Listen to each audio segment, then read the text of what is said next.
Nilhapha vivarhojo se masapenin tuni khoyang tamang phar pha epewa hachungnung pathen thangwanam hanlang tunilha tamang phar pha imu te khona ikeu limpi diu hi aile alimi mobile head so ke jeng diu ai de sei da imi hola tu aninga itine pi penu teng le ho society ajong mi head pen loi khadahin ama hi introduction elo le ama introduce ga bol khel ngai jong ai de pon hi jong le keulim ning hi jewin i het ma bangwin amin hi le thangbu chon hau kip mps tu ai hi le Senapati district ga additional sp law and order atu lai ta hin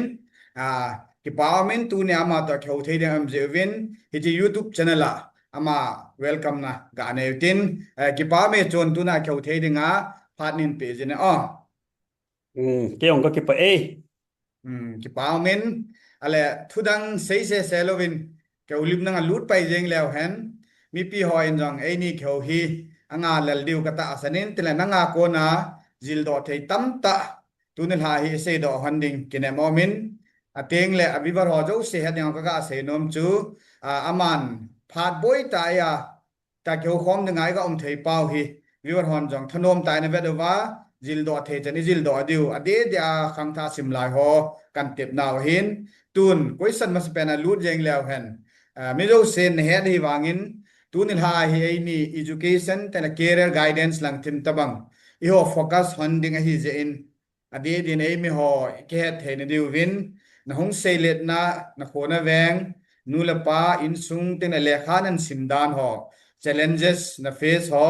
neulaya aji chu tulai khang tha hon ajil do thei diu ka dei je in new khat detail de wa chi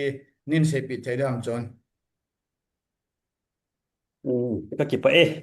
ki ho pi thei tam ta la ke jong ki ho pi dinga nin dei han jin ke jong na chunga ki pa thu kan se kamin chu hi le sei bangin thang ko chon hau ki pa hin ka pa min hi le lun khu hen a hin kanumin he lai a hin ka pin kaung sei let na chule tu changya ka chen na mun hi le wai lang khong SIC jang cycle subdivision kangpok pi district a hi in so pi pen pi mong hi numai ni le pasal li kei puma pasal nga ka hi bin alien pen hi le aneu pen hi numai a hin alien pen nu hi amin kim boy akitin ama hi lam kalanga mol nom ma khun ajinein chale naw jong anejin acha te jong alien gam tawin ama khu alien pen hin abana hin ke chunga hin khadana umin ahin wangsin tain agothan hoilai ta 2011 chun dammo in ahin khona beitan ke hi athum chan na ka hi in abana ke noya mamang kiti khanomin ama hi tua hi DM University noya LMS Law College akhu law assistant professor ahi in ama noya chu lalneu ahi in ama jong jail Manipur jail department noya warder kiti to amun khana tongin abana hi hukum ahin abana lalam ahin aneu pen ten hi tu chana hi na to munai lo azi lai ahol lai interview khalani tawa all India merit list jaw jap zo lo ti dan hin mani na to hol lai hin adang ho si hi pathen nung se nan na to neu khat chu ka kimu so ke tawin chule kum phapon khna sangin ji jong kana neyin choke le pathen go pe cha jong ni no mei khat le pasal khat kanei tai je chu ke family background hin tin choke le ka sim lang hi kina hi le neulai ki bul phuna nursery apana class 1 changei chu khosunga LP school kan kain class 1 class 2 chu kyo kho koma thangal surung milong kho khana chun private school khana nomin cha chun 92 93 chun kan kain ahin galma sa ji chun school jong chu 93 kum chun kan kai thum ta povin September kolanga zo pilang incident ako na chu hu kho sit pha chun kan kai thung ta povin chule it is 94 chu lam kalanga torbung sa kapu kanu naupa in kho asim ke then zanga khun ke ho u cha ho chu cycle lang saris lang le ka sem boi ji chun school kana kai bin 94 95 achun class 3 class 4 kana simin children treasure high school CTHS akiti in ilai muna chu class 3 class 4 kana sim hin 96 ahung hi phanin gala tolong them hat ahung thip je pha chun cycle langa in langa kana kile kinbin hichikum 96 a kona chu Christian English High School chu kahung kai pat ki na icha chu class 10 chan gei kan sima metric izong hilai cycle Christian English High School mina chu kan chai hi in chu kelle ga sei beleng 96 kuma chu Christian School alui langpa chu ena hin lain icha chu class 5 ka sim hin khatwia ne ki hopi iloi pau Dr. Lalpu ta chun class met kan hin chung chuna bench kan ayong kan to khom thon hin classroom ma chu bench kana chu student mi li ki to hin ke hin ama Dr. Lalpu hin chukile to mulnum Turchanpur mulnum pastor pa reverend ngamin thanguite ama jong khu ahin chukile vumjakin hangsing kiti khat cycle lang ho mama hin ke ho mi li chu classroom bench kana chu kana to khom hin hiti chun class 10 to 2001 chun kan bolvin chule 2002 chun metric kan chai win 11 12 hele Johnston Higher Secondary School Imphal kana chain abanin BA hi Jamia Millia Islamia New Delhi kana chain chule MA hi service ka muzo nungin correspondence in kana bolin chun MA chanwang chu ka chai ki pa me na chon le khanam sindan sia la tan sei bang chana chu thing hang khwa hung sei len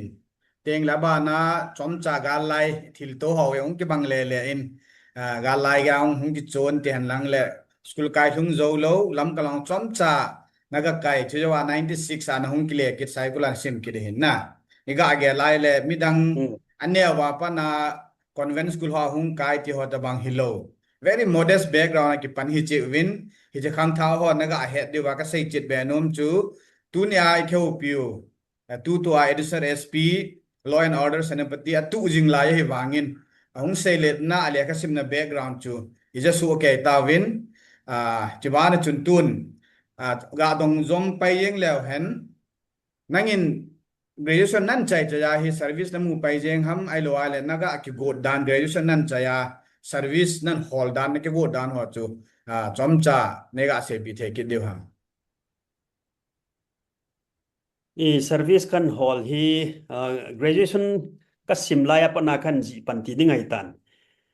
BA sima ki chia chu Delhi a chu BA sima ka chia chu kalhuna ko na hi service competitive exam langji ding ti chu ka ki gon na thupi pen chu hi jeng hin chule amun ka kalhuna ko na chu newspaper isima le nisia chu civil service ai lo le service dang ji do ho lim hung kita do coaching institute hon am ho institute na ko na alo hing ho lim ata do chu kimumu jeng nisia chu bazarai chi yong le lam vela chu kita jeng bangla dunga ung chu kita jeng hitabang khat chu a hi ji chun BA first year ka sima kon hin BA ka chai le service hi ka hol panjing ding hi ti pa chu ki yal na chu kana nei ya chu BA yong ka chai man hi lain BA second year ka hi lai tai ka sim lai ta hi class 12 science hin chai physics le maths hin la hoding in Indian Coast Guard noya navik GD kitipa khuna echi khu kanam advertisement kanamu chu ka apply le Noida khu in Kolwa Noida khu acha khu physical written imayo sika ga chai medical chu India ke ma khu ho office khu ka bola imayo sika chai call letter jong hungta all India merit list sang ka jaw ai wanga chu kana join tapon chom lama sei chun class BA jong ka chai kon second year ka hitan chukile 12 level hi ja chu iti sei dam ka ga sit ti dam hi chan gama BA ka kisim ngal ti dana chu chu kana join ta lo hin hi chu service ka ji do la ama sa pen hin BA second year ka hilaya ahin abanin BA kan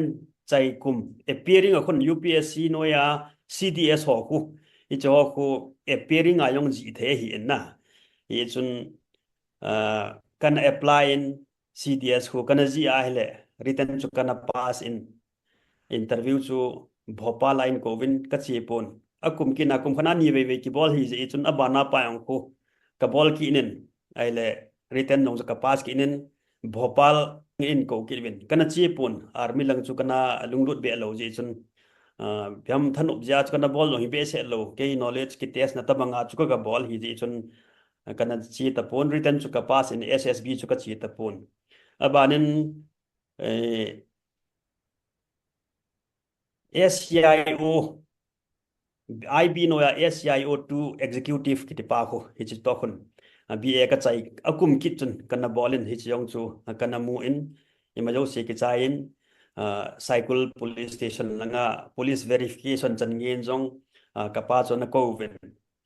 hi chiong chu kana latapon kei chun BA chai chai le hen competitive exam hi adang dang jong le UPSC civil service bo bolding ti hi kana ki gel a chu to thona chu BA chai chai ya chu coaching im ho jong kana la a tia kana ki go ne hin a hin wang senum ta in ka upa inja ka sei 2011 lai ka ki go khut chang lai ta hin ka upa hi da moin hung thi ta ne le in sunga chun ipi iti sei de ham kalungu hung niau ta in sung pum pi chu in sung ha sat ji jong sukil le lung niau na khat chun in pha ta ji chun dei bangin kana sim zo ta pon ya chu ka pa in alien chu a hoi chu a pha chu ki dei na hi long le chi chu tu hin sung condition hi ai thei ta lo zin na mu chun la tan anti tan ai chi pha na ke long silai ta chu khat ve bazar ka pot do a hele employment news khana hi ka ve na hele New India Assurance Company Limited kitino ya hi AO administrative officer kiti khan hi recruitment notification khat uma hi chu ipi hi yong ka hello ai wa nga chu ka apply yenga ka bola hele ai chong chu written ka hung pass interview ka hung pass ki nen chu kille chun finally sa chu ka hung zaw ki nen hi chi phat chun athu chu in langa ga het sa ne hele administrative officer AO o khat azaw ta ji chun in langa jung chun apa BSA ana join tan ai chu in sunga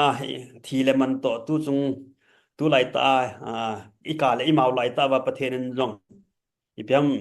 I hiwan thi hul na jong hin te ana join ta nan ti bin ya chu kana join hin akum chu 2011 December zuna chu ka upa thi hin December chu ka mu pai ti dan hin ya chu ka join na punya ka join na abana 2012 thathum ta bang chu Mumbai training kaga bola on job training ativen OJT hi chu kan chai jo nunga chu 2012 March la chu March April la adunga chu Guwahati a hi North East region a posting ninga in solo hin ya chu Guwahati a chu kumni le ke tabang ka to hin ka to sunga hi 2013 kumkim la khana hi MPSC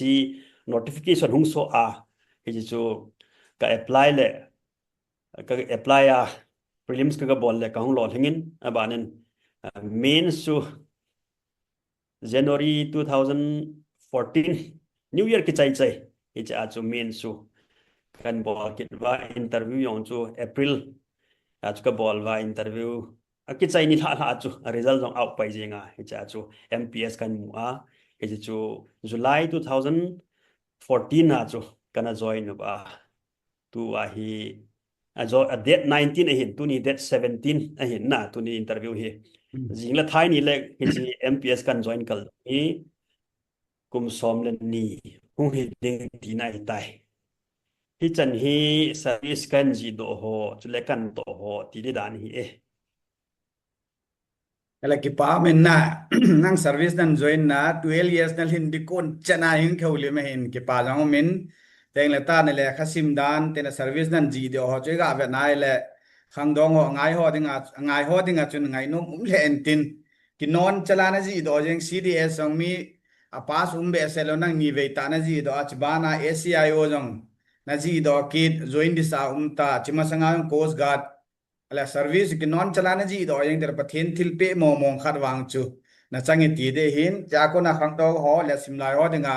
kenong ka sei sau be nom che le phatte cha ama BA first year join na pa na exam a dinga akigun ja chu prepare sa hi ja chu chan ya chu lo hing the hin to ajong ama sa interview kan sei tan ke hulim no ka sei tan appear a tiga bol the ho jo se no thep chu na tabanga ta oi pu chone na bola sei banga chu eti sarpan ma ga bol alor hin na se ho banga chu na hon na sim la yo graduation chai khel lo wa appear na ti go wan na practice ta mana bol the ho jong bol jung win ti chu khang tha ho kaga tep na hin tin ating le nang exam nan sei na bol MPS nan mu chu MPSC nan pe chu ipse san service tong sa insurance a tong sa AO administrative officer hi zo nga na pi cho na ale nanga gel dana chu je MPS ki jo manipul thu jom ne na ga gi do han lang le corruption hat lai ta ti mi di hai mai jengin gal ma sanglang telata kum som le ni ho nong wa lai le nang na pi phat lai ta dunga chu manipula chu sumle pai lut lo le free and fair ga mudi to ha sle mai thei de hin nang gel dana chu free and fair merit na mu jo nan te ta na ki gel ham ai lo la ki mu lo jong le service kat ki nei tho wa ga ki try po han ti ham ai lo ai le mu te ding ti ta banga UPSC ki zo lo ta ki bol thei ta lo le MPSC be ki mu te ten ta na bol ham kai injo kan sei banga chu ka primary target chu UPSC chu hin UPSC hi hoi ta bolding kum khat ve etema mu go ding imulol second lo third ai lo le fourth kum li be hi kum li kum nga be he hlom pe na hi phat pi ding etem bolding icha chu kam mu lo le adang hi bol panding ka ti hin ka ge yel na to mang lovin kong ki wot pan ka khut chang lai ta itia chu in sung boy na kharin lap le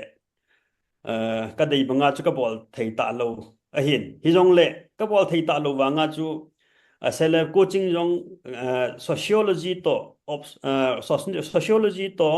public administration hichite ni hi optional ane hin all pattern na chu optional long hi means a hin ni na hin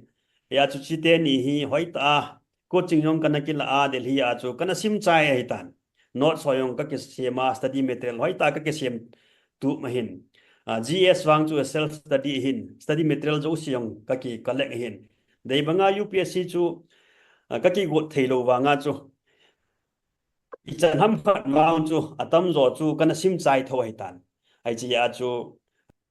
AO pa chu na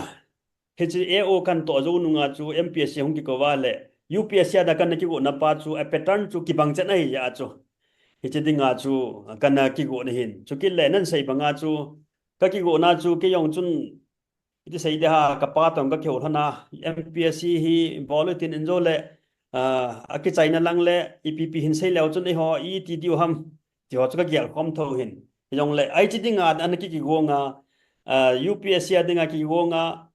aki bol thei ta lo le MPSC adinga chu aki bol lo wal chi ai ki go na chu pia pha chom nei tam ai cha na ki go lo chu ka tia ai a chu in advertisement hong ki hona ko na chu hoita lekha kan sim so chu ka ki po le hin hi cho jo si chu katha pho do ki na hoita kan sima le prelims kong pass abana mains kong pass kit abana chu interview ayong chu ke gohati a ka mai ya chu posting lai chu ka hi ya chu exam jong suti yong chu kitam nei zilo ya chu exam diong le exam ka dinga bo chu suti kala interview ang chu interview ke adinga chu routine hung so a hichika chu ke chan ding ke hin ding ka se sa chu ka hunga ke chai ka kile ki ti chu hin ya chu pi yong le kin kan na gel chu hichidinga ki wong hin bol chop di yenge khununga imu yong le pha imu lo yong le kho lo nothing to lose ai chu job chu at hand in hand as kin nei tan na to ki mua officer rank kan ki tho thawai tan hi chun kamu yong le kho lo phache kamu lo yong le kho di lo tidana chu kana bola ai le pathen lu se na chu hoita BA first year apana hiding momo kana ki go na hi chun sa chu ka sabe se pon ka sai bang chun coaching jong kana ki la do ai ta ji chun sociology le public administration chu hoitan ka bol do in chu ki le ise yong chu hoitan ka bol do in means khat GS pa wang chu ka sei bang chon self study hi jin ka dei bang chon ka ha score jo pu nai wangin ka performance chu ka ve na hele ka lo hin ding chu ka ki hen ta chu EP service pen ka mu ding ham wang chu ka he lo ai wanga chu ka performance dung ju ya ko na chu interview wang hi tiong le ka lut ding hi ka te interview ka bol ni yong chu ka mak chu hoi tho na chu in chu tia ha be se no in do lo ya ka ki yal na banga chu ka hung lo hin thowa ai a chu ka ki pa thowa ka gyal banga chu hung so thowa ya chu ke chun kamu yong le pha ka ki pa ding kamu lo yong le kho di lo ti attitude na chu ka bola le pathen nung se na chu hoi ta kong ki got ma hi ja chu ya ka lam pp hung ma na ya chu zat mi hon epp se ho hi henge adi na yong chu mai thei lo mai thei yong le exam ki ti hi tu lai khanga hi RTI yong umai ta na yam tia I performance chu ai man ki he ni hin I gel sanga ma from be se hin mu kha yong le RTI I bola hele answer script chu ki hol do a kilo mo be se a marks in pi kha wa hele wang chen chong chu good question ge hun na the ta na ya chu exam hi kun ip se yong le hoi tai ki gut phona le wang chun ki chat de pui ti chu ke ma experience a kon an ka ga sei no men na mi bang khat chun sum le pai lun sum ki nei lo ta mi thasi a lung neo jong o men na I jo wang chu ge lo di hoi ta I bolai bol phat phona le chun merit na chu ki lu te he hoi ta I performance ai man ki he ni hin na I ji hoya chu le I performance a hoya le chun ai pai thei di lo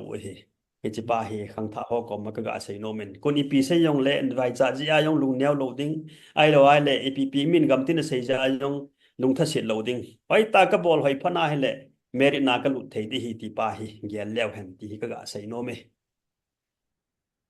ki pam le jeng na khang tha don ki til kho chom min tin nangin sei twang wa chu lung len ta na bol china chung cho na chu mini pi sei jong le merit na pa hi le ka tha jam ma hoin exam ta ka tha de I good jong le mi ka tha mo a scoring ball ding ti pa chula na ten khang tha he ho tile asle khasim lai ho en jong head bang win RTI na right to information tua jong manipur MPSC exam jong hi cha RTI I mean ana apply atila min ana question ana do ji a tu chan ya court case ya ki cancel lang tong I he win tua oi pu chon in sei banga chu ama chule iti sera ka tha zo lo le wa pass it la sum chi ki cha lu lo khang tha ni heading wa ka elaborate nom che le ama chune la free and fair merit na mu pa hi chi hi hon jong tu in jong jan dung nai cha in jong I mi ho na ga lai jeng in jong merit na mu I mu win hi cho a ko na hi I ho ki til ko wa le khai ha sim mai ha pan phot wai le I pi ki sen lang ni lol him te dio hi henge asunga chu tham khat mi a bol the ho hoi lang mai the hi ai wangin la merit na jong mu mo hi poi ti pa chu tu ni ke ho piu so na ko na clear ta ama performance dung ju ya iga mu je wa chu I cho ja lung tha da lo re hi ti chu ka ga vel sa hin tin ateng le tun kere langa in se on le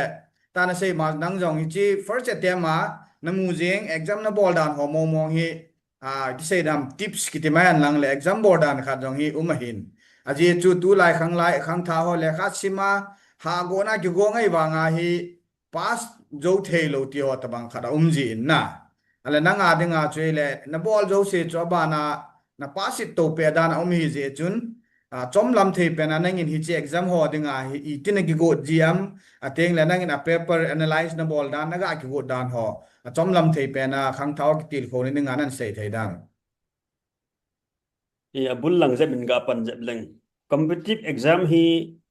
kan bol ma sang pe ti dam hi ji competitive mu chi pa wang hi high school lai pe a credit khat ka ga pi nomin 96 kuma class 5 ka ga sima chu Christian English High School a chu headmaster chu sir Dr. H.H. Mate ko ama ko anahi in hechilaya cho ama na bol khat chu piham ti a hele All India GK competition kiti khan hi ana ball ji cho he chu ke on chu class 5 ka hi wanga chu class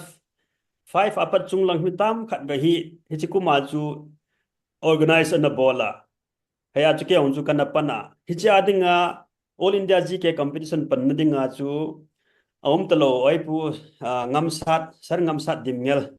ama hin GK basic GK tam ta hi blackboard na he ji aziwa chi chu ki ku pi sa wa ka bai han jengo basic gk amdan chu country capital currency chukille invention and discoveries kiti ho adang dang basic gk yanam kan hi fastest highest longest tallest kiti ho na ai cho jo si hi yanam khat hi aina bai hat sa thon ai le chi ka bai hat chu tu chan gya hi ka su mil atam zo hi ka mel chi dan na lai cho hi chu competitive exam tu chu exam chu ka bol to chu ka bol wa hele prize song khat certificate jong ka mu hi chu competitive mu chi hum ki tu lut na amma sa pen hi chi kuma ama si sia chu class 6 7 8 chan ge chu ma chu no min chu sunga chu all india gk competition chu na bol jeng hi cha chu na ki pang je ka cha ki pan na lama chu gk lang hi I chan ham khan hi kan he na chu ki le gk hi high school la ya pana new la pana ka favorite subject khan na hi inten aya chu mark song tam ta kan na mu ji hi chi hi abul hung ki pan na hi inten hi chi gk ho hi khununga hi competitive exam ading hung ki go na ya phat chom na tam ta hi hung ki he chu chi chu khan hin tin chu ki le class 12 chaya ba sima de hi ka chia chu enjoy kan sei banga chu newspaper ibet je pha jo sia mi lo hin na thu ho ki sim do bazarai wa do jong le electric post ho jong bang ho jong hui lai mun tina hi civil service ji to ho lo hin nei ho in ki ta do jing hi chu na sa ta chu inspire ai lo le motivate ai bola aban le first year ka hi apana chu newspaper the hindu hu phata kana sim chu daily subscribe kan ki bola hoita first year apana chu third year final year chan ge ka chai chan ge kum thum hoita newspaper kan simphana chu current affairs lang si chu boi ta lo chu na kum thum hoita kan simphana chu chu khan in chu kille competitive magazine ho gk refresher ailol competition success review kiti ho chu thasiai kan ki cho ji hi cha khu pass question solve question so beta hi cha khu bank ajong ssc ayong upsc adang dang any competitive exam anaki dong ho jo si khu tin aki chain lang khon aki so yong beta hi chi khu aki so khu velova amasa hi langa pi pa khu taw ka sim je ka vet ji ka khu ji pass question so ka vet ji ka het lo ting la ki lang ka vet na ai ta chu ka bola hele exam adinga achom ba ki gong lo be ajong ki gong sa kan hi ta chu kum thum jen chu newspaper hoita kan simle e khan lang si current affairs lang si hoita anaki sim do ta boy be se talo abana competitive exam pass question so si chu yanam khat chu thlasya hi chu kum thum jen kan simpa na chu ichong chu revision time he kan chi ta chu exam an ki gong lo ai wang ka ki go ne ta chu ai le ta nga chu ba first year apana hoita kan sim ta ya chu exam adinga chu ichanam khan chu ki gong chai sa kan hi ta chu amdan chu hi chi coast guard jang chu hi chi dinga ka ki go kha le hel chu ib adinga ka ki go kha le hel ai lo la cds adinga ka ki go kha le hel chu ka ki go na chu upsc adinga bo ka ki go ya ai wa nga chu asang pena dinga kan ki go phana chu asanga new jan hot ku ke dinga chu ha satalo ti da ni na ya chu achom lama ga asai thei pen dinga chu hi le ba first year ka sima ko na hi number 1 newspaper hoi ta kan sim number 2 competitive magazine ho tampe ta ang sim long ngai lo khat hu hoi ta follow I bola na current events ho jong zawin te ki le pass question so ko exam ma ki dong hoi asang pia ki bang chu hi chi ya chu hi chu isimi sima hi ta ko solve volley bola hele I chan ham khat ko sim chai sa ana hi ji ya I chan ham khat ko aki gong sa na ki hi ji ta chu mi tam zo hi bol khi lu hi le bs isima ba subject book sima ain chai tenga le chon atha bia fresh ho ki got pa ji violent kum hung lu ji na ke ya chu hi le guidance on ke su ti dam senior ho khalani chon hi ti ai na hi na advice I wa chu first year apana chu besides my subject na ba kasim subject chung chona chu newspaper le competitive exam ho adinga chu hoita kan sima hoita kong ki got ja chu competitive exam ho chu ha sa ka sa be ta lo ti dan hi chu ki paum le jengena khangdo na phat chom pi le du ka ta sanin electra chun ga gang chel khar ga dong leng nangin nang ma ba subject na sim lai to tengla competitive ma dengan tanan ke go tela side na nasim ho na CSR competitive success review ho nasim ho tengla pass paper on solve ho chu te ka bang nikhat hin ga selen pung izat wel tabang na sulu nam ai lo ai le timing na manage dan to nyok cha na ga sei thei da timing chat hiก็อเมลจีที่ตะปนที่ยองเละตัว competitive magazine หอจูสาเราเห็นน่ะประสิทธิ์เสร็จบ่เห็นยาจูนี่คัดนี่นี่ยองกิสิมใจเห็นชุเล pass question สอจูไอ้จินี่สิที่ยองจุ่มเบเสร็จแล้วอีตาจูกันดุงสู้กุมๆเลยกะทนุกุมๆเลยอเมนปาวางจู BA subject จูหิยานะ BA subject ก็สิมมาอี subject hi isim tiang lai phiam khat ve ve le hung boring kom tium ji chu isim sangai ngai na hi chi tiang la chun competitive exam ho bang a ding ai lo le current affairs so magazine ho chi ga asima le atha be hung ki lung lut ki ti khano men hi chu ho a chu ka sim ti de dan he ni khana hi ja ti ai lo ai le hap ta khana hi ja ti chu be se lo hi chi ka sim magazine ka ki chu ka sim chai ka chu ka sim ji pass question chong chu ta chu ka lung so kom ti de dan chu regular ta bang chu ka sim hi yong le ni khana hi ja chet ti ho bang chu be se lo chu ki len jo tips khat nong nan sen tips a hi hi chi mong tips fang chu ka sei thei pon hi yong le a thang pia ke experience a ko na kan mu do khan hi service ji do ho to ji do lo ho ki hin na khan hi i phiam ti a le service ji do jing hon a thang pia an nei hi basic English grammar English to basic mathematics na hichiten nia maths to grammar English a thamkat basic strong jem ho wang chu exam a ding awang chu advantage ani je ve ti bang hi ke experience a ko na kan ya ke yong chu maths chu ka thep lo pi chai wanga chu pass mark mu na kham wang chu ka kho do ji thawa chu ki le English chu ke strong na hiya high school la ya na he din oi progression amma noya china simo hin na amma English thim ta hin amma nen sir thang boy na ho da tha nong chun sir thang boy anom ki nen amma ni hin ka English grammar hi ka basic hi hoi ta foundation hi na su de hon ti da ni na class 8 9 10 chilaya chu amma ni hin ka English hi foundation hi an su de hon ja hi any competitive exam a chu ka boi be se ta lo chu ke chu exam ma kat lu na le mi section hiya English chu ka lian lut gang chel jeng ai chulai chu ka strong na pe na hiya chu 20 minutes ki pisunga chu English section chu minute som ka ho ka chai jeng na atam zo 80-90% chu di jeng in English a chu ya chu 20 questions 20 minutes ki pi chu 10 minutes sam kana ka chai le 10 minutes chu ka save do ta chu na section dang bol dinga chu abana chu ka GS section hom general awareness hom ku phan lu lo het lo che het lo yang chiang ku minute 20 minutes sabang khat chu 10-15 minutes ka chai le to 5 minutes ka save do ke enjo 10 minutes ka save do ke hi cha chu reasoning ho aban le math section ho ku kan chi le hi tia chu math section ho chun mark chu hawai hi yong adang ho chu ka sim hoi ta ya chu hi chu hong ki gop kom ti ngai le cut off chu ka ki thing ji hong ke pa ji ti de dan hi na ya chu tips kat ai lo le advantage kat chu high school la ya pana 11-12 science or maths or wang ku ti be se lo cho ku ki dong be se lo mi u se kaman lo hin class 10 chan ge na class 10 chan ge ya basic English grammar to basic maths theme jam ho wang chu competitive exam hin advantage ani je be ti wang chu aka ga sai thei e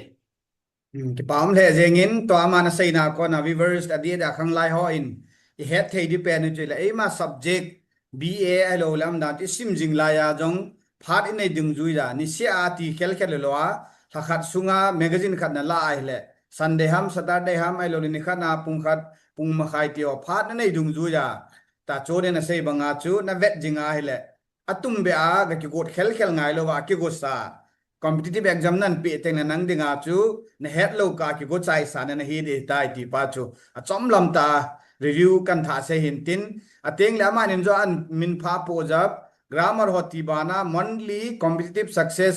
review pa hi ama jang an che pi anala jeng hi ja chu ti mong cha ki ti pon tu la ya che pen no in na ve wa hoi na sa pen nu khat na la tha wa teng le newspaper to ni sia na sim jing wai le acham lo wa chu kum thum BN sim sung nga chu competitive jang ba ki go chai sa ta bang ne hi ri tai ti chu ama experience a ko na izil do the pe no he na ki pam le jengin ji chu khang tha ho en ji se chu ki ngai wa ju wa jong le lol hin theina a hi tai ti chu ka se do nomin ala tu na banin a chum lang deu khat ga lut le hen le kha them jong na hin te la nang among in jong ei pau jong te le kha ji hin them in na nang le kha ji ok jong kana sim ji in te le sei banga che ho school background thakhat ma hiu le follow ani ki bol jing tho nang article ji ho kana sim ji in ei pau hin english in ngai no mom le jeng ji in ne le kha bu ji ho jong ka he in ji chun viewer ho hello ho ding in jong book jong online available a hin ga he the ding in nang in neu cha di se dam ne le kha ji ho ateng na tu hoya ki mu the ham ateng na chin ji in ho ko na ti se dam summarize main important key point ho chom cha ne ga se pi the de ham le kha ji lang hi ka hung lung lut pe ti da nai tan class 9 10 ti lai 8 9 10 ti lai ho ko na chu le kha ji hi all khan bol pan ti ding hin class ka hung kan ji pan na hi class 8 ka sima hi ko na hi diary hi kan maintain pan hin amma sa chu ei pawa he kan ji hin chilai chu english ayong asu sa ki ji thei lo hi a chu ei pawa kan ji pan hin kapa hon diary maintainable wa ni se an ji ju chu kan ki mu hin ya chu ken nong cha chu kan ji pan hin abanin class 8 9 10 sim lai ho bang chu ei mi magazine chol tha anuma abana situi chennagam jingwal pa adang dang hu ngum kit hin hi cho a chu anaki sim ji le article ho hi new hi ma sa hi nui bom ho tabang ai lo le letter to editor chom cha cha wa hi kana ji a ite ya chu kana thot ji le khat ve le in so pi ji le newspaper my magazine a imin hung chon bang chu I tha no ma ite ya chu ama sa chom cha ki ji chu all a he sau jep je ma he kan ji le ite ya chu class 10 12 chan ge chu ei pawa kan ji hin abanin BSc ma he Delhi lang akichi phan hen Delhi lang kichi phan AP Amy magazine ho hi kimutalo aya chu English a newspaper ho ta newspaper hong kisim le English a kan ji pan kin hin English a yong chu The Hindu kanala ji hin The Hindu editorial page ko veleu chun vei langka ya ko noi langa ko 1/4 of the page hi chi ko letter to editor hin chomcha cha sentence thumle li ho li langa ho tia chu mi tam tan all India ko na aji an ji ho che ki so pi ala idea la thei dom han ji ho ko hin hi cha khu kamina choning chu kana thanop ke khat ve hi ka ji a ka tho na le email a ka tho na le ajinga hung ki so ta be chu hung ki so a kamin thang kho chon hau kim New Delhi ta hung ki ji chu ka tha nom wal national newspaper khana kamin hung chon jing chu hi chi newspaper na sim jo se chun kamin chon sim do dingai ta hi chu ki til khau na kan na ya bana kona thasya hi ta chu letter to editor ho kana ji hin hi cha chu BA first year sim lai tan second year a kona chu abana chu sauze ma hi paragraph hot tabang kan ji do ki da abana hi full length article ho hi kan ji panetan BA second year first year second year third year tilai dunga kona chu kana ji a chu ki le in langa Chulaya chu English a daily nom chu Shanghai Express to Imphal Free Facebook ko nom ni hin ite ni chu email a ka thona ai cha so jiu chu in langa ho in ana sim jiu iti chu hin itia chu lekha ji kan hong ki pan hin ama sa chei pawa kan ji hin abana English kan ji ki hin ai le chu aphat chom na kha chu ipiam tia le itia all hong ki ji chu ki ji ta le chu ki them lo i dei bang jong chu a hi na banga ki ji do thei lo hin ai bang in ki ji pha na chu a flow khat chu ta na i sei nom khat chu jun jela ji na thei hung ki ji thei ta he chi chu na sa ta hi MPSC mains ho kan ji ba yong chu na sa ta en ki tho piu hin en ki tho pi hin ya chu writing skill hi adia civil service hodinga chu very important hi na head lo ithip lo chu examiner hon ihung bu chu hung vet hi lo hin na answer script ma ithil ji pa chu hi chu easy hoya grammar dia easy thema le marketam muding ke passing easy hoi lo wal heavy appointee na hi yang hin ya chu writing skill hi important le jengin adin civil service hoding in สิจูฮูยากนหงเดมติเล practice ให้บ่วินนะกอยมาจะเทียมสากิมโลวิน practice มอจิงดิฮิจะกนจะหงหิดิหินสุกิเลไอ้ปาวาจงอังกฤษajong ke hin ani nia ka ji hin lekha ji kana than obje chun BA kan chai exam ana kong ki go ti lai chun ka loi ho in Delhi a ka loi ho mi phap khan hin monthly magazine khat bolote Delhi ka ading in nyau cha khat in bolote ativin ke chu exam ana ki gong kai ji chun ka dei ma ka pan jo loading ji chun kana nom be pon hai wangin nyau cha bol ding ti ji wa chu kyong kana no ma thakana chu article khat lekha ki ji tho hi ji chun ki contribute han ta he kana zaw le khat thani chu Delhi ka kana bol hun amin chu voice of the hills ta hong ki he chu hin ai le Delhi ka ading kan bol chu hong chi tan in lang jong mun tin hi hong chi pan hin multi color in kan bol bin aman jong hong tamin ai mi chen na gam jo si chu hin lo tan he ji chun kan lung lut zal chun hi cha chun article is a magazine chun editorial board in jong kong pangin editorial kalam ho article chu yanam khat chu ai contribute kan bol ke hin hi cho jo si chu yanam kan hi compile ka bola chipin thei ki ti le kha bu khan hi kana show do hin 2013 lang chai tan chi chu khan hin hi chi chu le collection of socio cultural political issues ti din gan hin ke chu le pros collection mai hin abanin 2022 kumachun anglai kam kiti le khabu khat kana so do ki nen he che anglai kam chu motivational book ti di hin CSN ne sim theina ding te se no sim thei ding katin ei pawa ka ji in he cha chu athang pia hi keima experience a kon keima tu sima kon kiti le khona motivational book a hin hi cho jo si chu ka chop khoma kazia chule ei mi sunga jong lot hin za chum nei ho hin kho tu sim chom cha chai kala khom le a he chu kana ji a kana publish hin kana publish le 1000 copies kana type kana ta do chu thagup thasagi ka ki chai jeng hin abanan demand chhung be ki ji chun muntina ei man private publication ki bol chu muntina le chu ha ji chun 2023 tam 24 tam kana chun astitwa prakashan kiti publishing house khat to kang ki zat to in amho chu ka publish sa in hi le amho hin online a koi bin Amazon Flipkart chule ebook ngayong sim thading in online a omin hi chi hi amho the kin up to nung zu ya chu amhon imajo si publication chu ki le shipping transportation imajo si chu amhon abol jing wa chule ke chu writer hi na chu royalty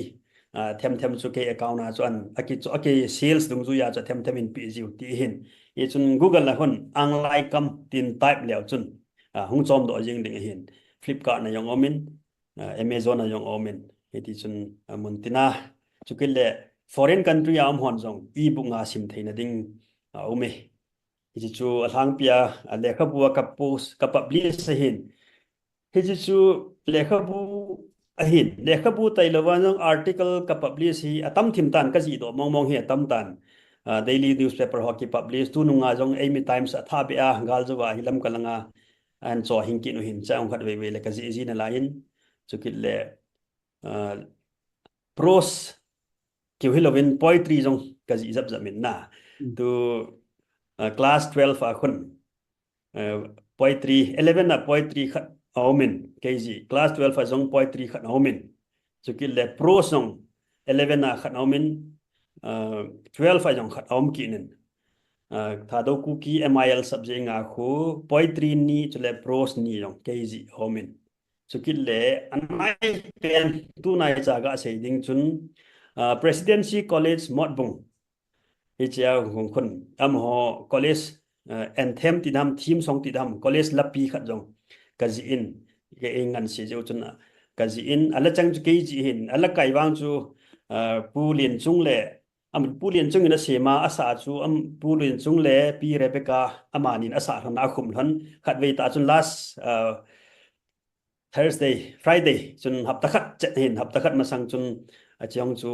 anaki thin so in to a hi presidency college in chiku lapia ne yo hin achang chu ke ji hin iti hin le kha ji lang hi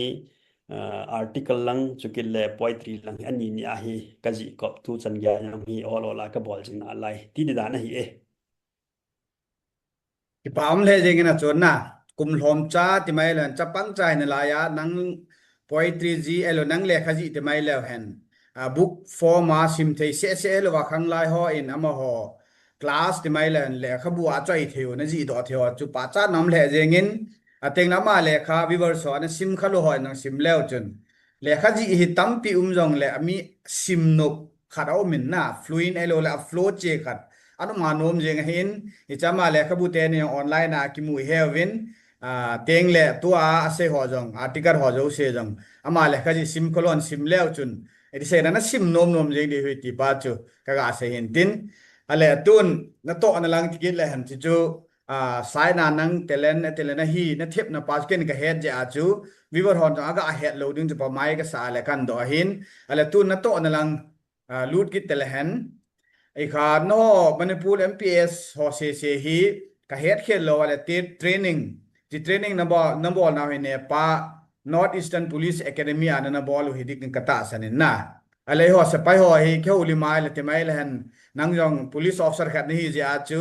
e chi se pai training te mai le han na bol na wa hi zat na to ding punishment ki pe dan ho e ho civil life to ama sa na to na hung ki khidel de hin e ja ki na tham kha jong tin sein lang teng la e chi nepa training na bol lai wa chu nangin na lol hin na sang ai lo ala memorable events ho au mai la viver ho head heading teng la police officer ding a lung lu ho ding ang na training period ju saw ta jong le chom lam ta summarize nega bol pi the deu ham basic training hi 2015 January apat December chan kumhlung jeng ti ding hin hi chu kana bol hin nepa na sei chu di in hilai muna chu Manipur MPS Meghalaya MPS chule Mizoram MPS agom gom mai mi som sagi lani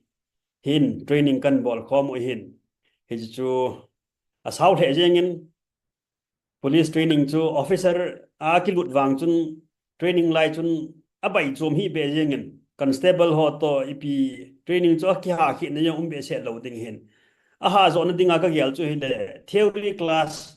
kin hin law class he chia khu jingka le mata ki thowa I khowa thien khowa masanga hu ki thowa ta cho kang sana uniform kang sana PT dress a ki wana itia chu kengko zong akang moza zong akang half pen zong akang chukit le t-shirt zong akang itia chu kang sana chu ki wana khowat masang le parade ground PT ground parade ground ke thai lu na hicha chu parade uma aban le class khat chu PT ya hichi chu ki chaya le chun class ni PT hin class khat chu ki thai hung ke jeng jogging hin aka na chu abana chu class khat chu hi le PT hin PT chu din muna mun khana ki maitan achu ki chai le gang chala ki chia breakfast ki ne chai le ngang chala ki gong wan ki khel ki na khaki dress pa khoi wan ki khel ki na cha khu theory classroom law class theory lang classroom ki tel ki hin theory class jong chu BA MA ki sim sanga chu ha jo ki hin ai tia in sim kha lo subject law subject ho ki sim ki hin law yong chu tun amin ki khel tan masanga chu IPC CRPC forensic science chukil le forensic medicine Indian Evidence Act police science constitution lekha subject hi tamthim hin hi cho si ki sim ki aban le forensic science of forensic medicine ho chu practical nongum ki hin hi cho chu ki sim chol de kit class wai ta regular ta class ojon la kit si chu ki chai saya le kang chala mes lang ki del ki na ja chu lunch ki nia lunch ni chai le ki chon man be se lo wa hi won ki khel ki na drill class ki thai thakit pari ground a chu ya chu drill pung khat chu period khat chu drill 1 2 1 he chu ki ball kit kyang kho ki tat kit chu ki chai le chun ni la lang hu hi ji ta chi teng la chun weapon class ki hin mai thal e ho India ki choi jo si ti ding hin so jo si ko bon che ke ya a theory ang ki hel kit apart jo si ki sut ki phit la hi chi apart chi min hi chi hi te ki hila so ki le chu ki phit na khol na zor na ki phit na ki suto ki na ai tia chu ki bol kit ki tet kit a hin hi chu hung ki chai ting le ni la langa chu period khat chu game period ki basketball ki chim loi football ki chim loi ai lo ale badminton ki chim loi hiti khat chu hin ni khat hin kho chu chu hi jeng hin lang pi aga sai dinga chu hin chu ki le every Saturday hi endurance certificate win nepa chu kilometer som ki lai ji hin kilometer nga hi chi lang ihung ki le langa kilometer nga go ma kilometer som ti ding hin kilometer som chu ki lai ji hi chong chu ki mo lai hi le chun bai dom ding hin uniform thing se na ki won chu ki le tui pai yong ki pu kit I ko nga ki khit kit SLR dummy SLR pa ko aki kap thei lo pa ko hi ya ai wa nga chu agi dan le ai ma yo si chu thakat che amo live round pa ke kap po ti thu bo hin e chi dummy SLR ko ki pu ki na hi chu ki puwa ki thlaya a timing chu ki del kit excellent minute ja chunga thlai no chu excellent abana chu very good satisfactory ta chu ki kit hin satisfactory also fail hin satisfactory a thun ding chu zoomna ki lakit hin ya chu excellent chu ki del kit I phalo yong le very good be I lo le good be a chu thun dinga chu ki lai kit hin megalaya chu go ning hin na dia tu lai June July ho bang chu go ju jing hin as jingka chu ai tia chu delta rifle ki pu SLR ki pu ai lai pe ta go hung zu kit na lai I got seeding amun chu gal hunding token hin kila ding hung le thai pe kit ding hilanga excellent del kit ding ti chu hin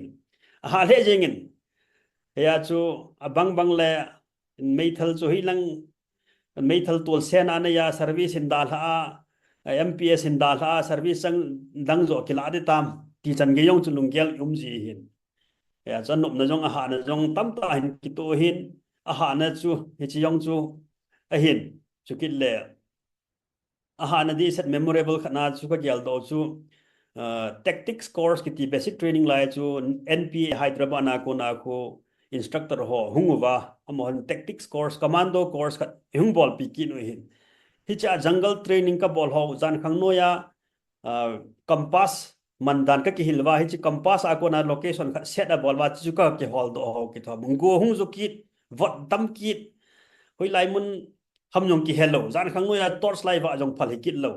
ita chu ke chu ka chi lang ma section a chu ke chu kamani bol sa ke no chess number dung zu ya chu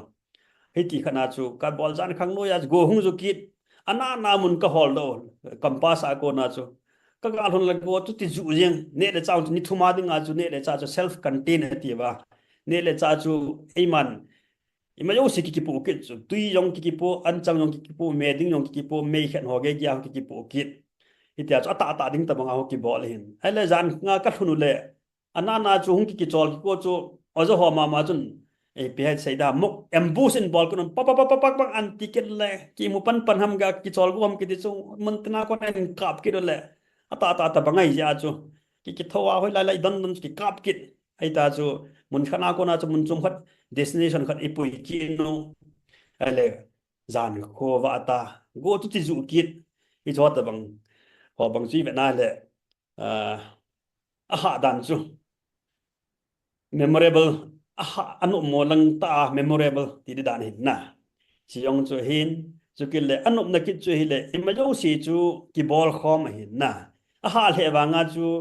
I changa I bodum lo anom yong ke thu khom aha yong ke thu khom hin chu ki le ga sei thei khat chu ki ho chu ka wang mo phan overseas training attachment ativin ke ho hi basic training la ya chu Singapore he ina puiwa Singapore policing style amho policing chu kaga simu kaga zilo ti dan hin hi chong chu kaga chivin foreign darshan ailo le overseas training attachment kaga jaw min chukil le meithal dong ki kap ki ji hin AK47 ka kamni wa chu athal hoita khat nong ka ki to kha ti dan hin ka kamol ki ya chu highest mark ki veji na thal chu athal a grouping hoi ti dan hin hi cha chu highest mark yong kamuki nen numei yong zao chila chu nupi sa yong ga zao kit ti chu jenei yo nunga service hin mu lo yong ma chu le pasal jong jenei yo nunga jenei chanei yo nunga hung lu jong ei sanga kumtam zo ei sanga ti ga sedinga chu athau zo ti dham training ha sa sa jem ho jong zao kit hi cho jo thi chun ki bol khomai ya cho mo chi bena le ei chun ki tir kho na ki nei ji am ho ta te na chu ei yong chila ji gol hong yong ki na lai chu ki le ei kum yong khu ti tam be set lo lai i ha lai yong hi thon lai ti a chu ita chu aphun to ki kop ma ai wa nga chu ki bol chai jeng ti dan hin na physical chu khat hin chi da chung chu na chu theory class hong chu bai kit lo hin law kisim ki ti law subject hi ha in na ani ka chet nen hi tam hin i so yo seong chi ki khat ki na chu ki le a strict dan chu weekly test ki na weekly test a fail ho chu am ho chu out pass ke pikit lo chu ye sunga chu ki hand gel tama ki hand jeng ai ya chu weekend dung le khat ve Shillong bazar la ka chi chu ki ho dinga chu wa hin ki tha ki bang jeng chu ki nga le jeng hap ta thung ke ya chu ai chi yong de chi wa nga tin ha lang pung nga fall in lap ma ko hung le hung te ngai kit ai wang ka pot do ding get ka khel ding de na jala chu exam chu test chu weekly test also fail lo te ngai kit hiti khat chu hin e chun ehung ki bol dan pau ehung ki hil dan pau chu ga bena le ipi ha tu nunga hi ka bena le ha ta tan ki bol pha na chu thil ha sa hi ngam lel na ki nei ta lo ti dang chu sakol chung to ki sanoi hi lo chu swimming ki te ho kat ve oi pu ko ma ibola sakol chung hi tun sakol to hi nei hi lo ham tu la sakola pon ki to ta lo wa sakola gal sar khang lai ta pon ka ti le ai na ye asakol chu to win gal sar win te ti nai pon ai wang sakol chung na to wa hi chi confidence nan nei pa lungnam na pa chu hi chu ngai he ti na he ti kha chu tu chan gya sakol chung to yong hi ki hil na lai ai lo swimming ball ho yong ki hil na lai ti ding hin ha sa tam ta hung ki train ai pha chun ai pi ha thil hi thu zo na khat ki nei ti dan chu am dan chu ho in dunga khu mi pung khat tamang ho ina atwa yong le mi chim chu thu pi hu sau thi ma le mi chim ni chu ei chu pung ni pung thu mi to wa yong le sa nga kho zo chu hung ki thu ai ta ya chu thu zo na khat na endurance khat bang chu ki nei ti dan chu ki pa me na training dan ho ten ho uniform service ho jo si training lai thoi ga se ai le to khang tha ki gulai hon jong ki jil na ding chi ho cha ha ta in zo nu nga yung pa sao da lol hin na training in chai pa dok na ja chum be hin na ti cha hekhal ho in na head lo dio hin a he ho ding a cha no ma no me ti cha ga vel se hin tin ale tu in akima service thu chu ga anga jap kin tin tu ni in jong e ho ke channel ma ma in ken monologue ti mai le ke ka chang sa ka holim na kan ta do in social media iman dan na aphat dan aphat lo iman dan ho teng la de in e ho society iman dan hi ken sau pi ka chang sa minute som thum lang pi ka holimin hi je ka holim na me na ka sei jo en aphat lo na tham khat ka sei wa nga chu itilam panga iman wal phachom nam ti pa chu ka ha focus in ken na nang jona ka adong jeng lang tu na khau hi je in tu lai tai ho social media ho society ti lew han iman danu hi nang itene gelam teng le itilam panga man lew han I khan to di ham ti ke sei na ba na chu nang in police perspective ma no in cyber crime department on nei win nang in jong as an law and order na tu na nunga jong social media ho tam ta investigate na bol jong ding kata asanin hi cho background puma chu nang in social media emi ho amang ho hin itilam pangin manglang hen khan to na lang zo ai man thei diu ham kinil kalna kidamna ti ho sanga ai lo wale chi man pau hi nangin neu cha tham khat police perspective long hin tin tela nam mi pin aphat chom pi thei dinga na ga se thei dam i social media hi aphat dung zui ti ding ai tan tu lai hi mi yo si hin access hi ta min na social media hi mi yo si smartphone choi ta min chu le aman cha ti dan nong hi imang cha thei so ke ta min Facebook Instagram Twitter ai lo wai le WhatsApp hi imang so ke ta min hi chi hi man cha ding ai lo le information khat le khat ki pi to a pe pe na thu la het na ding tia chu na sim honan simo hin hi chi dung zui chun government in jong thil chu aum ta hi le aman cha ding dan guidelines a sim ki nin hi chi chu ipal ki a hi a le ichunga go na thung thei kiti dan jong asiam tha kit bin ikiwai puna wa hin India hin IPC tu la hin BNS akititan Bharatiya Nyaya Sanhita kitiomin hichidung zu ye kun dan thamkhat kham ga anakhat aumin chukille intellectual property rights kiti jong aumin chukille Information Technology Act IT Act kiti jong aumin hi chu hin social media hi manding hi ai bangin akalwala mi su min sit na thei mi kizum so na thei ai lawale mi thugu sei do ham aphalo langa mi character assassination ai lawale EPP ham hi ki bola le cho kham tang na thei ek hi phap khat om section phap khat om ki nen hi cho hi akalwala chu in manai la chun mi dinga ase in bol kha la chun hi ki man thei ding ti na hin hichi detail in social media man cha ding dan kiti mong mong hi article khat jong kanaji in hichi chu thado cookie literature society ho hin adei jiu chun to enjoy kan say class 12 syllabus chun siong chu chapter khat na koi bin na ai cho part to relevant hi chun chu koi bin section number ho si siong ka pi in Indian Constitution in PSAM BNS in PSAM Intellectual Property Rights Act in PSAM chukille ITA in PSAM ti ho ge chun section number ho chan ge ki CSL in ka koin hi chu tua 11 12 sim hon nan sim do diu hin thado cookie MIL hin la hon hi chi hi aphat na dinga chu iman cha thei ichan ge pha ham tia le thui hoi thu pha ho seina ai lo again thei ha sat tu ho bang chu i cho chi ta do le chun mi het lo hong chu mi het nong hi a bet sana lam kalanga kum khat lai ningkum lai a dumping site muna slum area ta banga ho chulim cho hong ke kap do video hong ke ta thanga le DC pa jing yong district administration ho yong ka chi jing wa ki thopi na ga pi jing o ti wa bang hin chi chu government yong na het lo ai bang social media in hi chu aga an phone do ta ya chu hello honan he na gen thei ha sa ho aga ki thopi jing theu min reach out ga bol jing ti khat no min chu kil le kum masa lai chun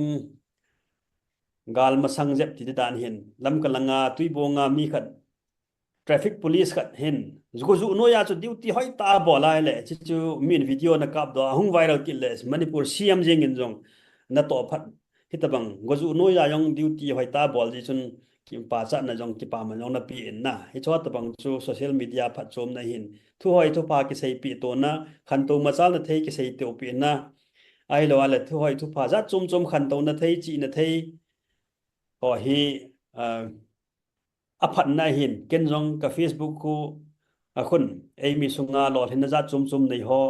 ka Facebook page a kho lol hin nei ho achievement za chum ma service mu tha promotion mu ho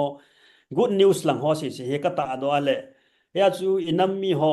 in aga be na yong le abang khat dinga cha so pi sangam na hi abang khat chun koi hi yong che kha hi yong le hi cha la ko na chun he na kitir kho na an nei ti ho yong hi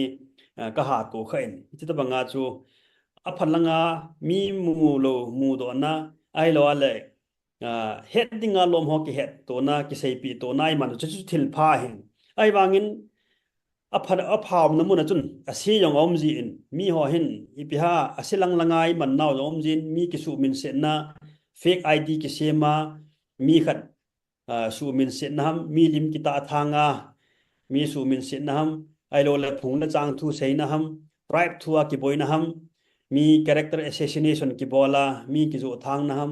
ai lo ala lam kai ho dem na ham EPP ham aphalo hin tam ta hin imang jivin na hi cho wang hi ai theile ki bol da theile pha hin ai chu social media thil ki post ho jo si hi technology chu itia ithil ipos ida ha keti hi digital footprint keti na hi footprint hi ikhonung ti ding na ne hin hi ikhonung pau hi hold do moding le head do moding chu lo hin amnan je Facebook nga chun fake ID khat ki create jong le he je fake ID chu a hold on theilam pi chum ki tho hin chu tabang ma je Twitter X a jong chu ki Instagram ma jong any account phat chu hold do moding ki lo hin abang khat chu hitia thil thu si asai ja ki mana boina to yong hi ya am sau tan na hi chun thil hi mi ching mi them hon an si mo hi aphadinga si mo hin aphading pa chu iman khela la chun sida ve ki jing the hin hilai ka hi chom lam pe na sei dinga chu aphalam thilpha thu pha thu hoi seina pathen thu seina ai lo ai le ki til khau na thei thu seina hin manglew hen ki chi hi thilpha ding hin mi dem na mi zo na mi paina ai lo le thilsia chu iman ba le chun mi yong isei sin hoyong ki pa loading aso pi sangam yong ki pa loading chuna chung chona yam tin complain hung kha han lang hi le police in jong in hall do thei ilo thema boina thei jel lut na thei ai lo le za chom chuma boina tu na thei khat hi ki hin hi chun apha itabang chu pha ham itabang chu asi ham ti hi he saw hi ji chun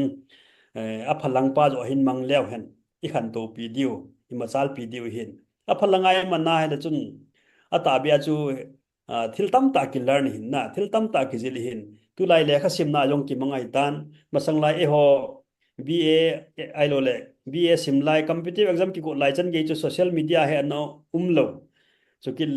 le khai sim ningal chun textbook mong library ya ga chia ai lo le bazar ga cha le kha bu textbook mong ki cho ngai hin tu lai khang hin wang smartphone mi jo sen nei tan chu ki le hi online resource ho jo si accessible ai tan social media mang cha hi cho le kha ho chu textbook cho khel lo wa jong any information hi cho chu la hi cho sima exam bolna ai lo le research bolna app na online service bolna za chum chumang man the ai tan na hi chuna pha si ani ni a hi khom hin asi ki than kha ho wang chu ma wang hin a pha ki than kha ho yong ma wang hin a khan to pi ding hin asi lang pa ki than kha wang chun ni khat le boina hin to ding ai mai yenge ki pa mena tu ne angken jong kan ta doi ta in pung ma khai wal jan holim na ka sejin naunan sei banga chu chom lam ta sei dinga chu iman them wa phalanga iman wai la mid do na hiding iman khel wai la chun man tha na hi jeng ti chu chom lam ta sei thei pending in tin ko yutin ala tun na to na lang in dong kit teleng training nan chaya nang disai da DSP nangui tan probation na am dan chu na posting na ho teng le chi police service nan to hi neu chan experience e ho mei thei te le esan te hun ke gal ma sang chanu 2nd May 2023 chan ge ka jo nang na posting na ho summarized experience ho neu cha nin sei pi min lang gal jo wa pa na wang chula tuma interesting de wa tuma kan do de hin na posting na ho detail chat hi jong le nangin anan to da na experience ho chom lam ta May 2nd May 2023 chan nang na hung provision nan bolaya pa na chne ga se pi thei diu ham chom cha enjoy kan sei banga chu December 2015 na hi basic training kan chaiwa POP passing out parade kan ne yo hin aban chu Christmas ong hi paitan New Year hung ki chai le probi hi ke wa hi so nen thasagi thagit lang jen hi probi a ko mo hin ji probi sunga hi district attachment hui lai so le lew hin Bishanpura jong haptani ha kanomin Loktak police station na haptani ham kanomin abanin Imphal East langa probi adang si sukan bolin Sagolmang police station jong independent charge and OC lathum tabang trainings probi sunga chun OC lathum kanapo in abanin Imphal East hui lai attachment SP office DC office code hui lai hi chi probi sungai so le lew hin hi cha chu ho function dan IPP dan ho chu kizil ti dan hin hi jo ki chai chun first posting chu DSP ops Imphal West posting in Pevin chu November 2016 chu hitan hi cha chu first posting hin ops ki chu commando a chu Imphal West chu Manipura dinga aboi pen ahin ai chu main bazar ailo la main district chulai chu hin capital office si di CM bungalow governor bungalow Raj Bhavan tun Lok Bhavan kititan Lok Bhavan jong CM bungalow jong assembly secretary jong assembly hall jong office to pi jo si chu Imphal West am hin hi chun akiboi ba ma jengin adia VIP movement ho jo si chu DSP hi na chu commando ho chun hi chu VIP ho movement jo sia chu ROP ki bol pi hin hi chi lai chu Congress government chu in lai in CM o ibo bi hiya home minister jong chu ma nom kin hin gai khangam an hi in chu ki le governor jong chu Nasma Heptullah ama chu an hi in hi chi khang hi chi phat la ya chu any hi chi ho am ho thum chi na mun jo sia chu ROP ki bol hin atam zo chu office am ki to man lo commando ti dia cha field work ngan chu hi yeng ki lai le hui lai jingka mata khwa masanga combing operation ai ka bol cordon and search operation ka ki bol sunlai changa ki bol ni tha lang la ki bol hui lai ve ngam kha chu cordon ki bol la ki operation ki bol ai lo ale mat thei ki mana ai lo ale hui lai chu asun azan tium lo ahin kumni Imphal West Kaumin abanin Imphal East kumni DSP commando mama in Imphal East kumni kom kinen hi chang chun zat ka tu in thu hoi thu pha hi umbe set lo hin police hi adia commando chu thu la boya le a thairut masapena ki pang hin hi chun aki boy le jengin ahi bang chun police hi imom sanga iboi jep le hin nom zokit in omin iboi be set le bang chun ha in emom be se yong anom pon til khana chu engage hi jeng le anomin hiti chun cha Imphal East kong song chun additional SP in promotion kan mu in 2019 chun abanan covid cho hong hitan covid lai chun Kangpopia additional SP law and order in transfer in Bolivin Kangpopia kum khat le sathum ham chu kapna posting in hi cha ko na chu 2022 MLA election hong hi ya chu koima officer ama district nga home district nga posting thailo ding ki ECI guideline khat om ji chun senapatia aina transfer bin law and additional SP law and order mama in kana omin tu hin kum nga kaung hing ki gotan hitia chu tu changia hi kahung lai chu kong posting hin chukile 2023 ga kho lai ta July 2023 chun additional SP akonin JAG junior administrative grade kiti khat hicha chun promotion kan mukidwin hichi hi SP grade chahitan athilum dan pa hi le SP grade SP scale chu kikisan ai wanga chu SP vacancy lo ja chu additional SP chair chu kitona lai ai wanga chu SP scale wang chu kikisan ta ti khat hin to hi om dan chu SP dinga chu eligible ki hi promotion posting vacant hu mal chun SP chera chu ki to jeng thei ti din mun hi hitia chu kana hin kum li phai sunga kana kum khat kang bo pi adang si chu senapati kom ti ding hin experience aga sei in Imphal West Imphal East kom lai chu most happening pen ti ding dan hin phaya ki hi ji chun Sunday Monday thum lo ki boima ma jeng chuti ki ti lo hitia civil dress ki bonading phat lo ahin ahi to thon chun aki boi to thon chun ipiham achievement za dong chu ki mukit I ha to chana chu to do bol do jong kinai ti ding dan hin hi chun ka to hoi ji che le ka to phat ji ti ding ahin ji chun ki ho bet sa dinga ka changin Manipur Chief Minister Police Medal for Gallantry kiti khat kanong kanamu in 2017 chun abanin Manipur DGP Commendation Dix and Role and Dix kiti khat jong DGP Manipura kon kanamu in abanin Kangpopi ka posting line Assam DGP akon jong commendation certificate khat kanamu in aban le senapati ka sungin police Antrik Suraksha Seva Padak for North East kiti khat jong medal khat jong kanamu in chukit le adang ho hi le appreciation letter wang hi tu changen somni awaltan hi chawa hi to phat manjal Manipura center leader ho adia prime minister president ho hung ting le police dinga chu ni khat se hi wanga chu ni thum hapta khat sakhat ma sanga ki gong panji tan police chu hi chawa to hoi ji ti dan hin to phat ji chan gya chu incident free visit boilu hela kinu akilewa lo thingta hong kal son ba security lamma boina ima cham lo ji to phat ji pa chan na ai lo ale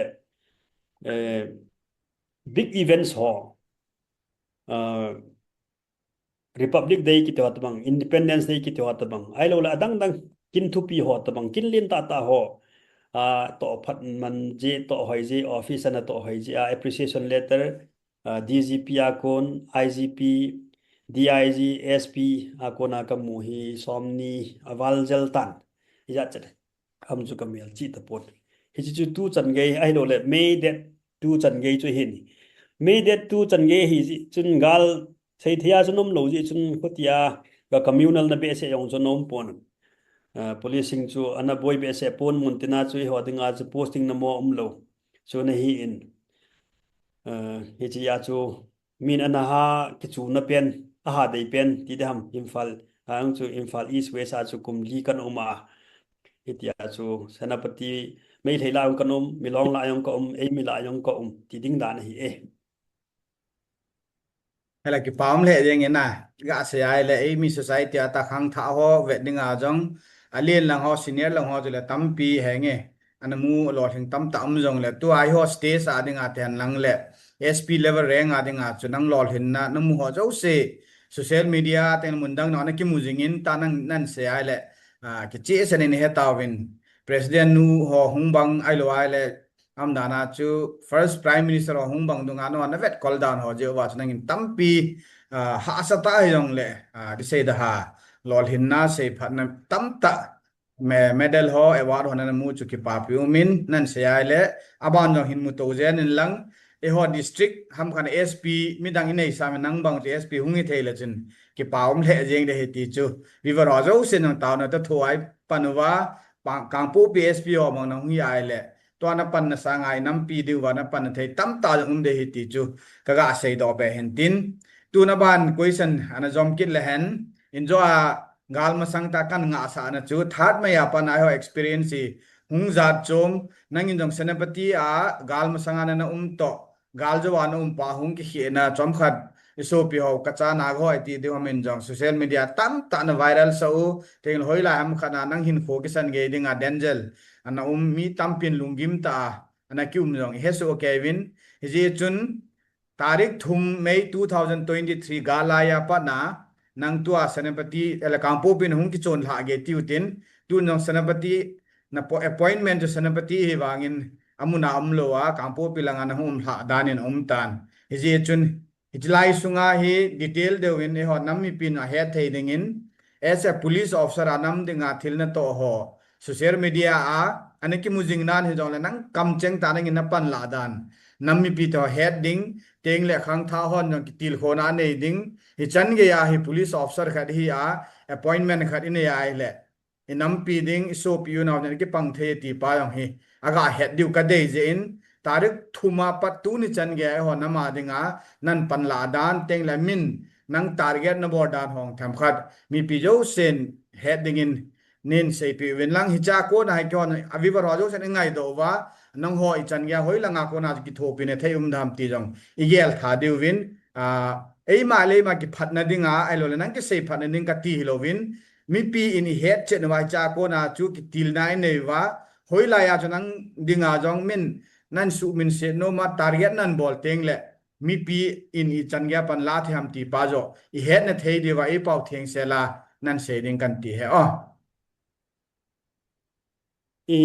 mei ni sim thum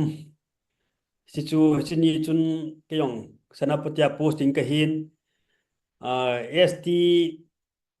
mei ho ST ki pi ko nin an phat sa green signal ka an pi ja chu si dei no la jala chu at sum lam kai na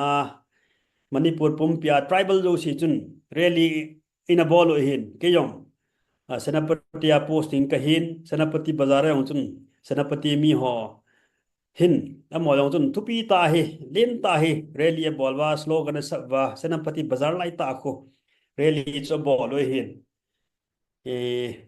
go yong a zu in ale chom ha jo chun a phain a ki chai tan e wa lang chu senapati lang chu ma boi ta pon a hin lam kalang chu ni halang pung thum pung li lang hin a boi tai ti chu social media hong ki mutan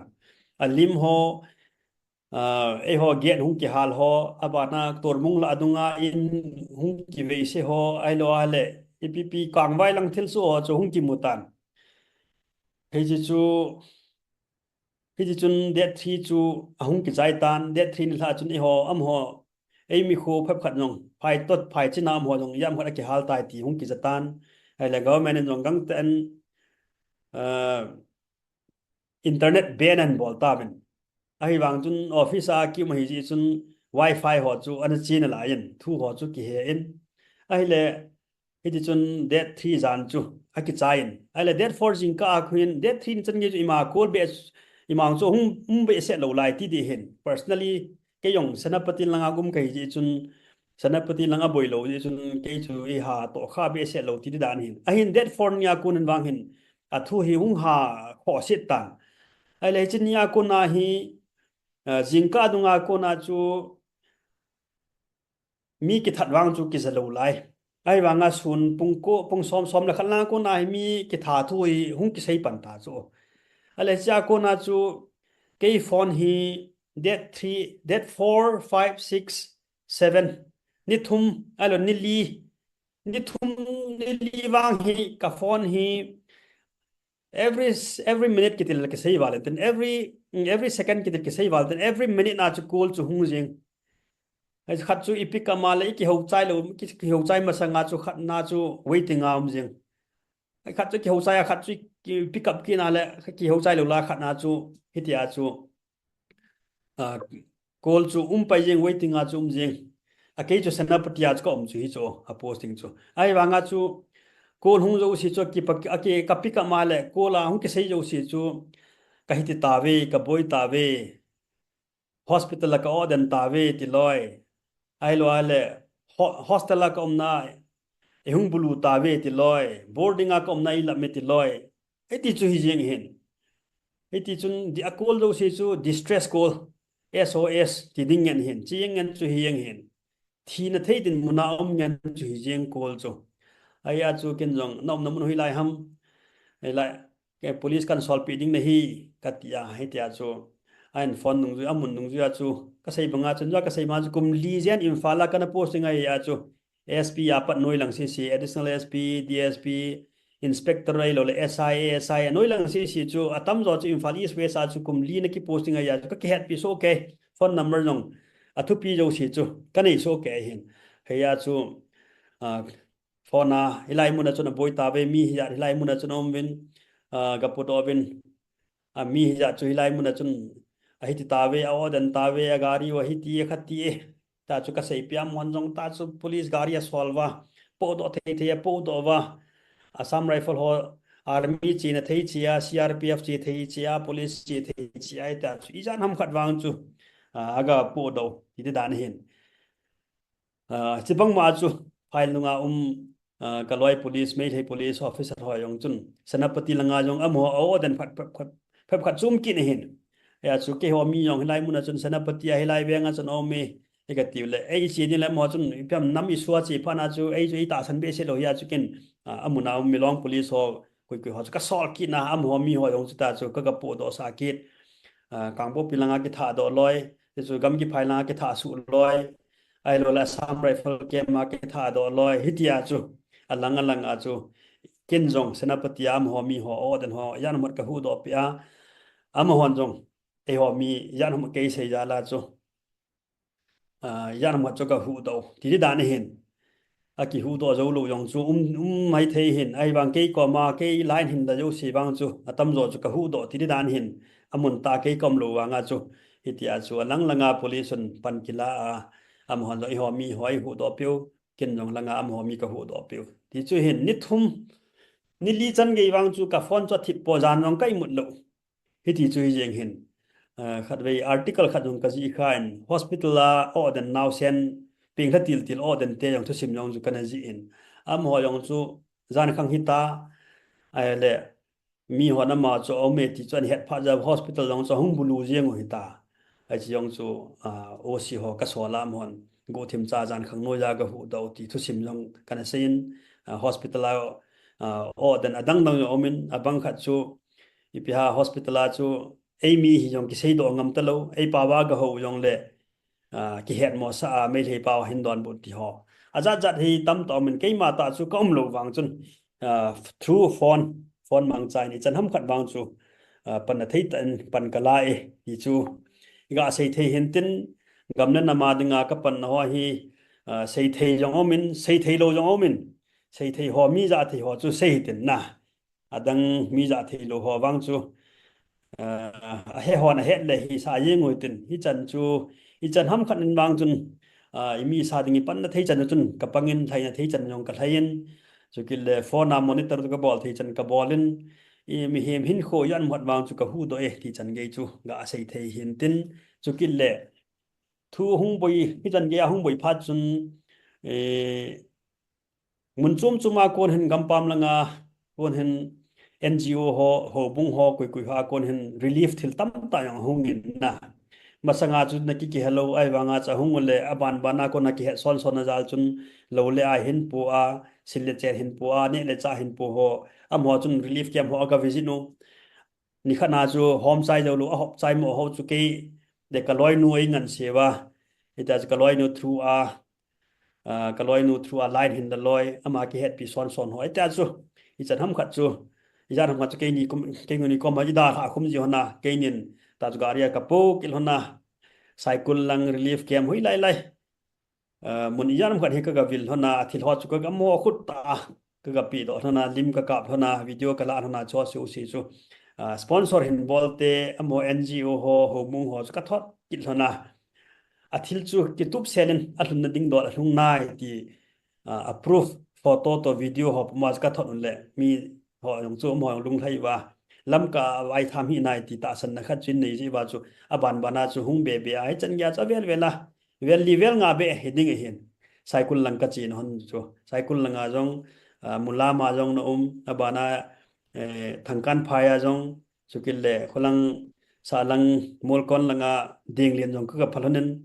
aban le tu sam area langa maujang chan ge yong ka phalonen ichai hom langa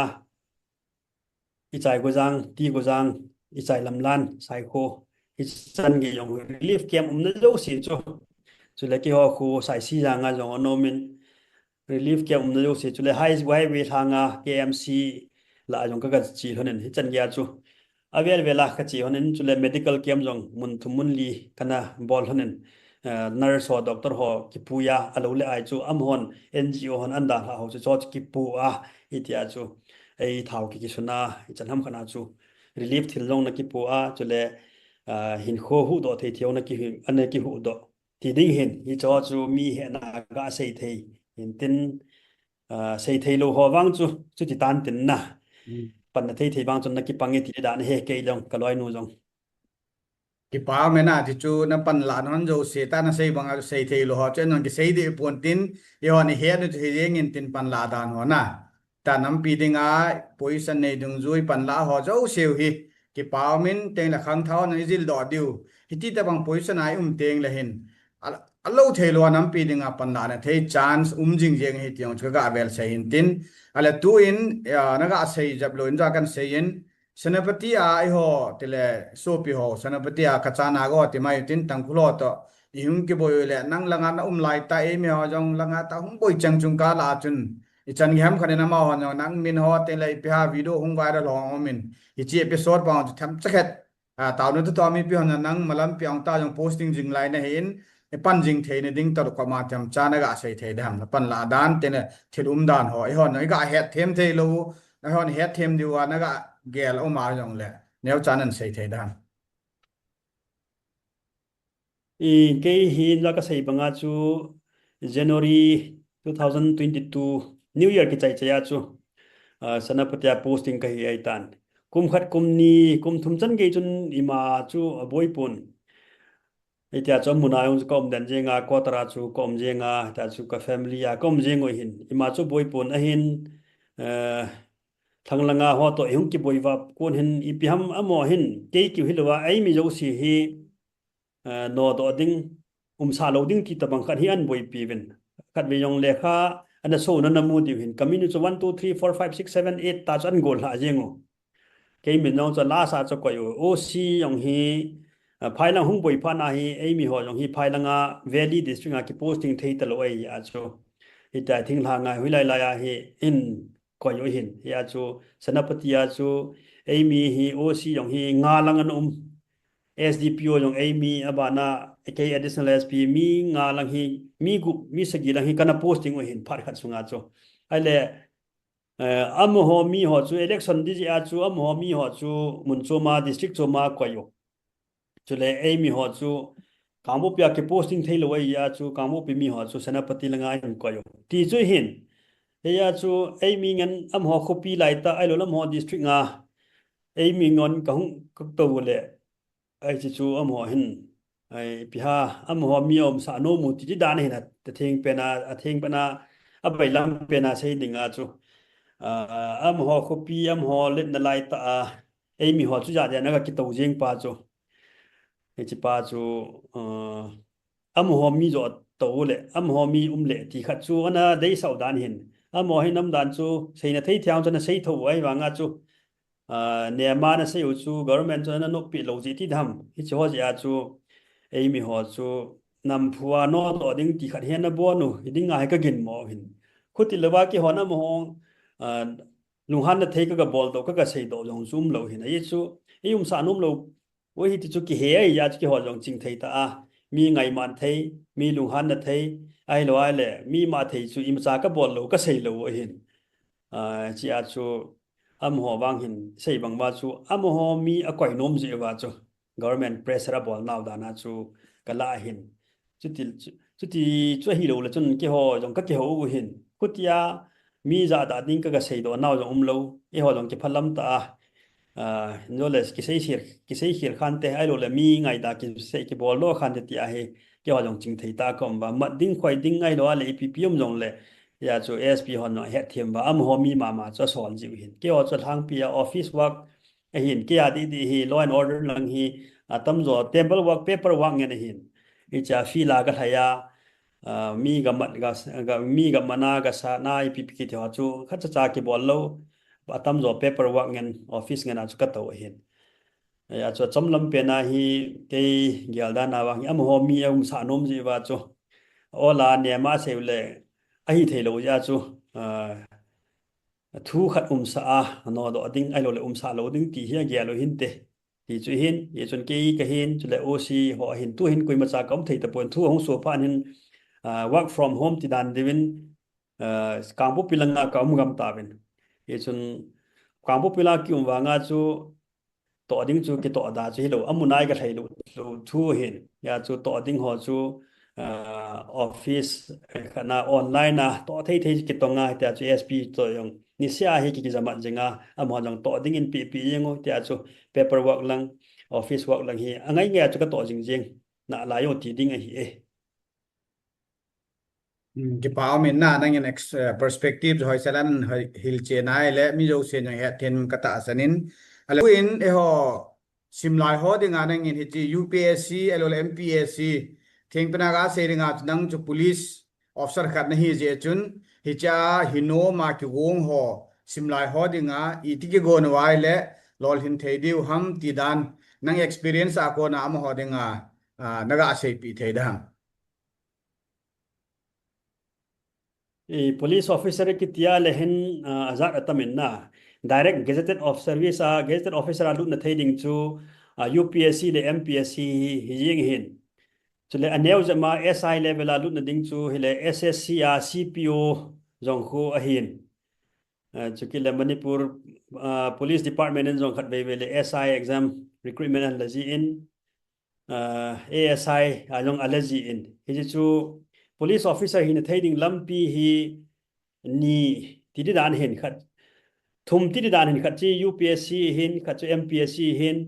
khat chu hi ke le SSC ti de hin hi chu ho hi UPSC to MPSC hi akigo dan alu dan hi thakat chen hin to civil service examination aku hi cha khu zaw tha jing hin ranking purpose ba hin na rank sang pen ho chu UPSC chun IAS abana IFS foreign service abana chu IPS IRS ta chu hung areng dungjui le amho choice dungjui chung chi su hin hichbanga chu MPSC noya yong chu MCS MPS MFS SDC ta chu hung ki gol hlakit areng dungjui hin heya chu direct gazette na lu na thei hi UPSC le MPSC civil service exam pa hi in aki go ding dan nong chu IAS to MCS ta chun thakat chen hin combined exam hi ji chun hin sing ki go na ding a chun rang pi in 11 12 for hi achumin umtale BA first year apana wangi hoi ta ki gon pan the ai tai chin ding a chun jo kan sei banga chu first year ko na hi ai theile pass question so hi cho hi vet nong hi a phai na yi chu pass at least pass 10 years question so bang khu even na study bo la le hen isima hele ipiham ado ju hi ipiham ado no mu hi ai lo le candidate khana ko na ade hu ipiham ai lo le chan ge level a chu sanga name ham ichan ge ha ham ti pa hi alang pi khat chu a ke the na ya chu pass question so hi ha vet ding chu kil le first year apana hi newspaper reading newspaper simi habit khana hin nei ding kin kan bol banga chu kil le a syllabus mong no hi ki download na ai thele ki print out na ki koi ding a syllabus him hi civil service ading a ki gong hi ale MPSC UPSC chu thakhat chen hin na hiya chu ani nya ki gon kop the hi amwa khat chu MPSC a chu state dang hona bol poi ti thu hin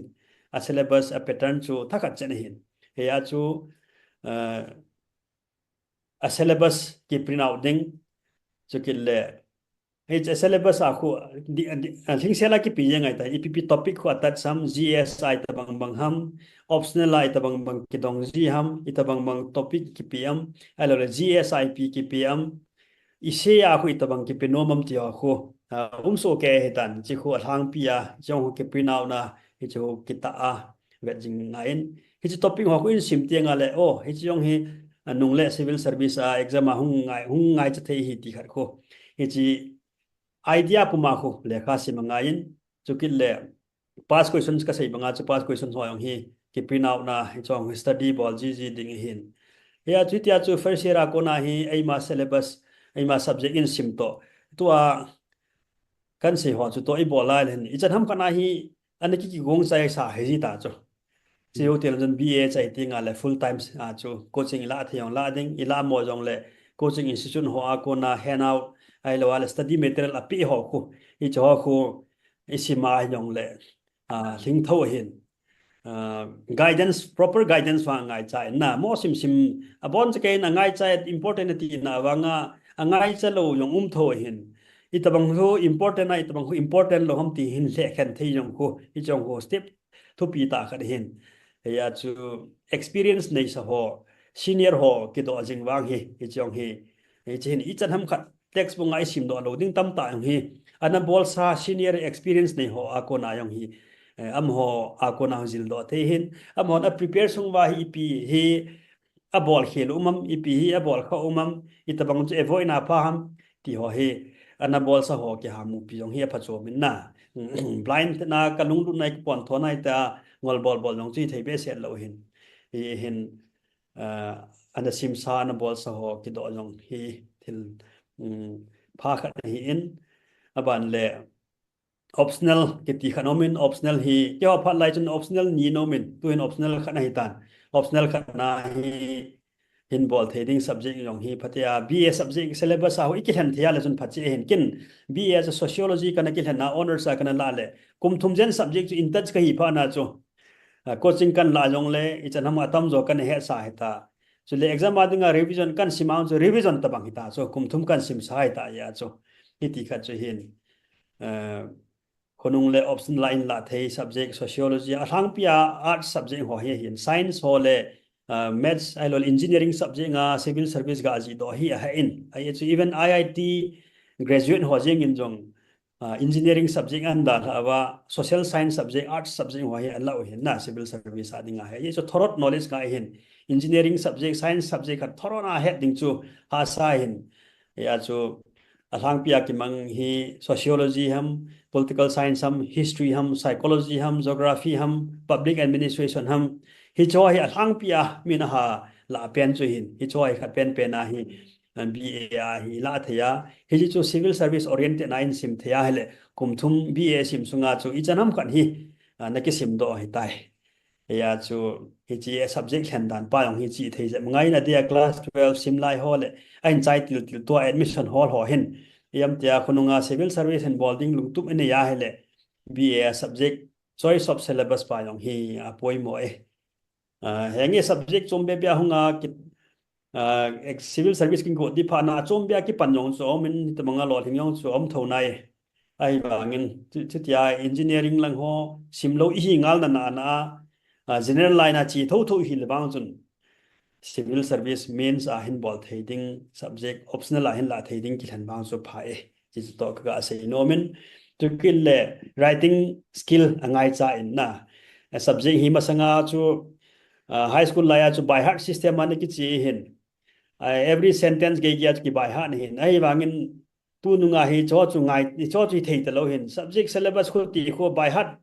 system ki jongjum thei ta lo athu wang chu henge ki he a ki mel chi a ki by heart chu ya important points wa chu ai bang I hen ho si chu ta chu ai ma own english ai ma own level of english a chu ki ji ai ta na ya chu writing skill hi apoi mo in chidinga chun ki practice sangain ki practice na dinga chun kan sei banga chu kin kan bol banga chu kin kana bol chu diary hoita kana maintain na ni khana ka ki man cha na ho hi ta he kana ji hin chong chun writing habit khat ai pe hin chong chu ki practice na khat hin chu ki le article imaga ji jong hi practice na khat hin chu ki le any issue khat hi ga la a tia chu ai ma ona chu english a chu ji jeng de hin easy ti la hi english song di lo hoi lo vocabulary jong hoi lo grammar jong di lo hin ai banga chu ta chu in ji tingal chun athem thema chu all hunki improve jing hin ye chun adin civil service exam ading in bang hin writing skill hi apoi mo na ya chu writing skill hin nei na dinga chu ki practice angain practice adinga chun ha sim long ngai kinin athu chu easy thein dinga chu het kit ngai hin na het lo chu ki ji thei kit lo hin ya chu het jong chu ave vela ji yeng ding huila ya newspaper ki thor khel hi jong le huila ki so do khel hi jong le ai ma self practice wang chu ha ngai na ngai in chu kit le het na ai lo le hard work se jong ai thei pun smart work ti kha jong ngai na adin civil service exam ji na ding hin tam pita het jong chu phan hijena chung chu na het chu aman cha ji dan the ngai ki nin na huilai lai chu chi het na pa chu man cha le them huilai mun khana het kha chu huilai mun man cha thei khat ti khat chu ngai in ken means kana ji lai chun khat we topic khat hi hoita ka kana ki concept ka clear kana het chu sociology ajong kan man cha public administration ang kan man cha even isi writing ayong chu kan man cha ki na hin ya chu het pa chu aman cha ji dan na huilai mun khana chu man cha pha ham huilai mun a chu example a pi the ham huilai mun a chu ema argument support na dinga chu man cha the ham hi chi pa jong hi ngai cha en hi a chu ha sim jong a poi mo in china chung chu na ha ji jong a poi mo ki nen ha gel jong a poi mo ki nen china chung chu na chun aman cha dan thep na hungai ki nen na mi yo si chun yo si chu ki he chai jo so ke lo hin ai bang het kham chu hi lai man cha the ham hi ji dinga chun smartness khan jong angai cha in chu ki le syllabus hi avas ji hin thakhan thania sim chai the hi lo akum kuma hung lu nei ji chun ha sima sim ngain chu ki le keima khat laya kan ha bol khat chu hi le kha sim laya hi thildang to boi pi tha loading thildang to kop loading ti hi kana che pi hin na le kha sim su boi thei ho ti taw te phat ne mang thei ho ti chu hin ga ki sei be jam hanang le ke chun BA sima ka chia chu service kam mu to ka dong ma nei loading nunga hel loading ti chu kana ki gel ha na khat kana che pi hin ati di lo chu ka hepon ke concept ma chu phat asumang ti hin na aphat asin yong chu ka gel be se pon le kha sim su boi hi distraction khat hi ai chu nunga ki hela dong ma ki nei chun ipiam ama kinai ki man cha na yong ding ai lo le ama iga boi pi na yong angai chan na ding hiti khat chu ang humaya chu chun lekha sim district in volunteer ya chu kan nagel hin aphat se dong chu ka ti pon e chun lekha sim suboi thei ki ti phot phot chu avoiding ki chu kan chi pi in chu ta bang nge ya chu ta chu kan chi pi do pe hin ya chu thil dang social activity so ai lwa le atang eni na lekha sim to ki sam kai lo ho si chu hi chu ka avoid jing ti de hin lekha hi isim zoma hi ta hi jun jela ni si a regular tai simalen he yong ki hetheya chule chalong ki chal thei adia civil service mi syllabus chu va sai ja chu sim jeng jeng ngai hin ichip hitabang ha sanmun hitabang exam ha ta khat ki prepare ninga gamtin to koble le a muntina na pha ki chu hi thei lo hin ya chu khangdong lekha sim ho ko ma ka ga sei no bang chu civil service yan lang ai lo le aneu jab adang dang hi yong le hoita thil khat chu bol do nge ti ai ki ge lai le lekha sim su boi thei wa ko na wang hi ki kang se jab ding ti hi ka ga de in e wa hi social animal ki yong le ki ha social di set hin ho in jong kai khom ne ne yo ke so jong gam pa mai ne yo ai lo le kws ho in kai khom na ki loi khom na in ne yo in langaung chu ti ma sunday school ki ai lo le tabanga sports song ki hi ti chu hin hijlai muna hi tamkhat hoita lekha sim ding ngai iki gel la le cho a ko na hi iki kang se jem ngai ka sa in social art pum thlat loading ti na bang choi pon thlat ding itia yong le pi ha chamkhat khongai sa jet tham ti hi ka ge ke gel hin na ai chu lekha sim la ya dung lai wai la ya ipana hilam khana chu gai khat sa nga chu i hung mi do zo nu nga hi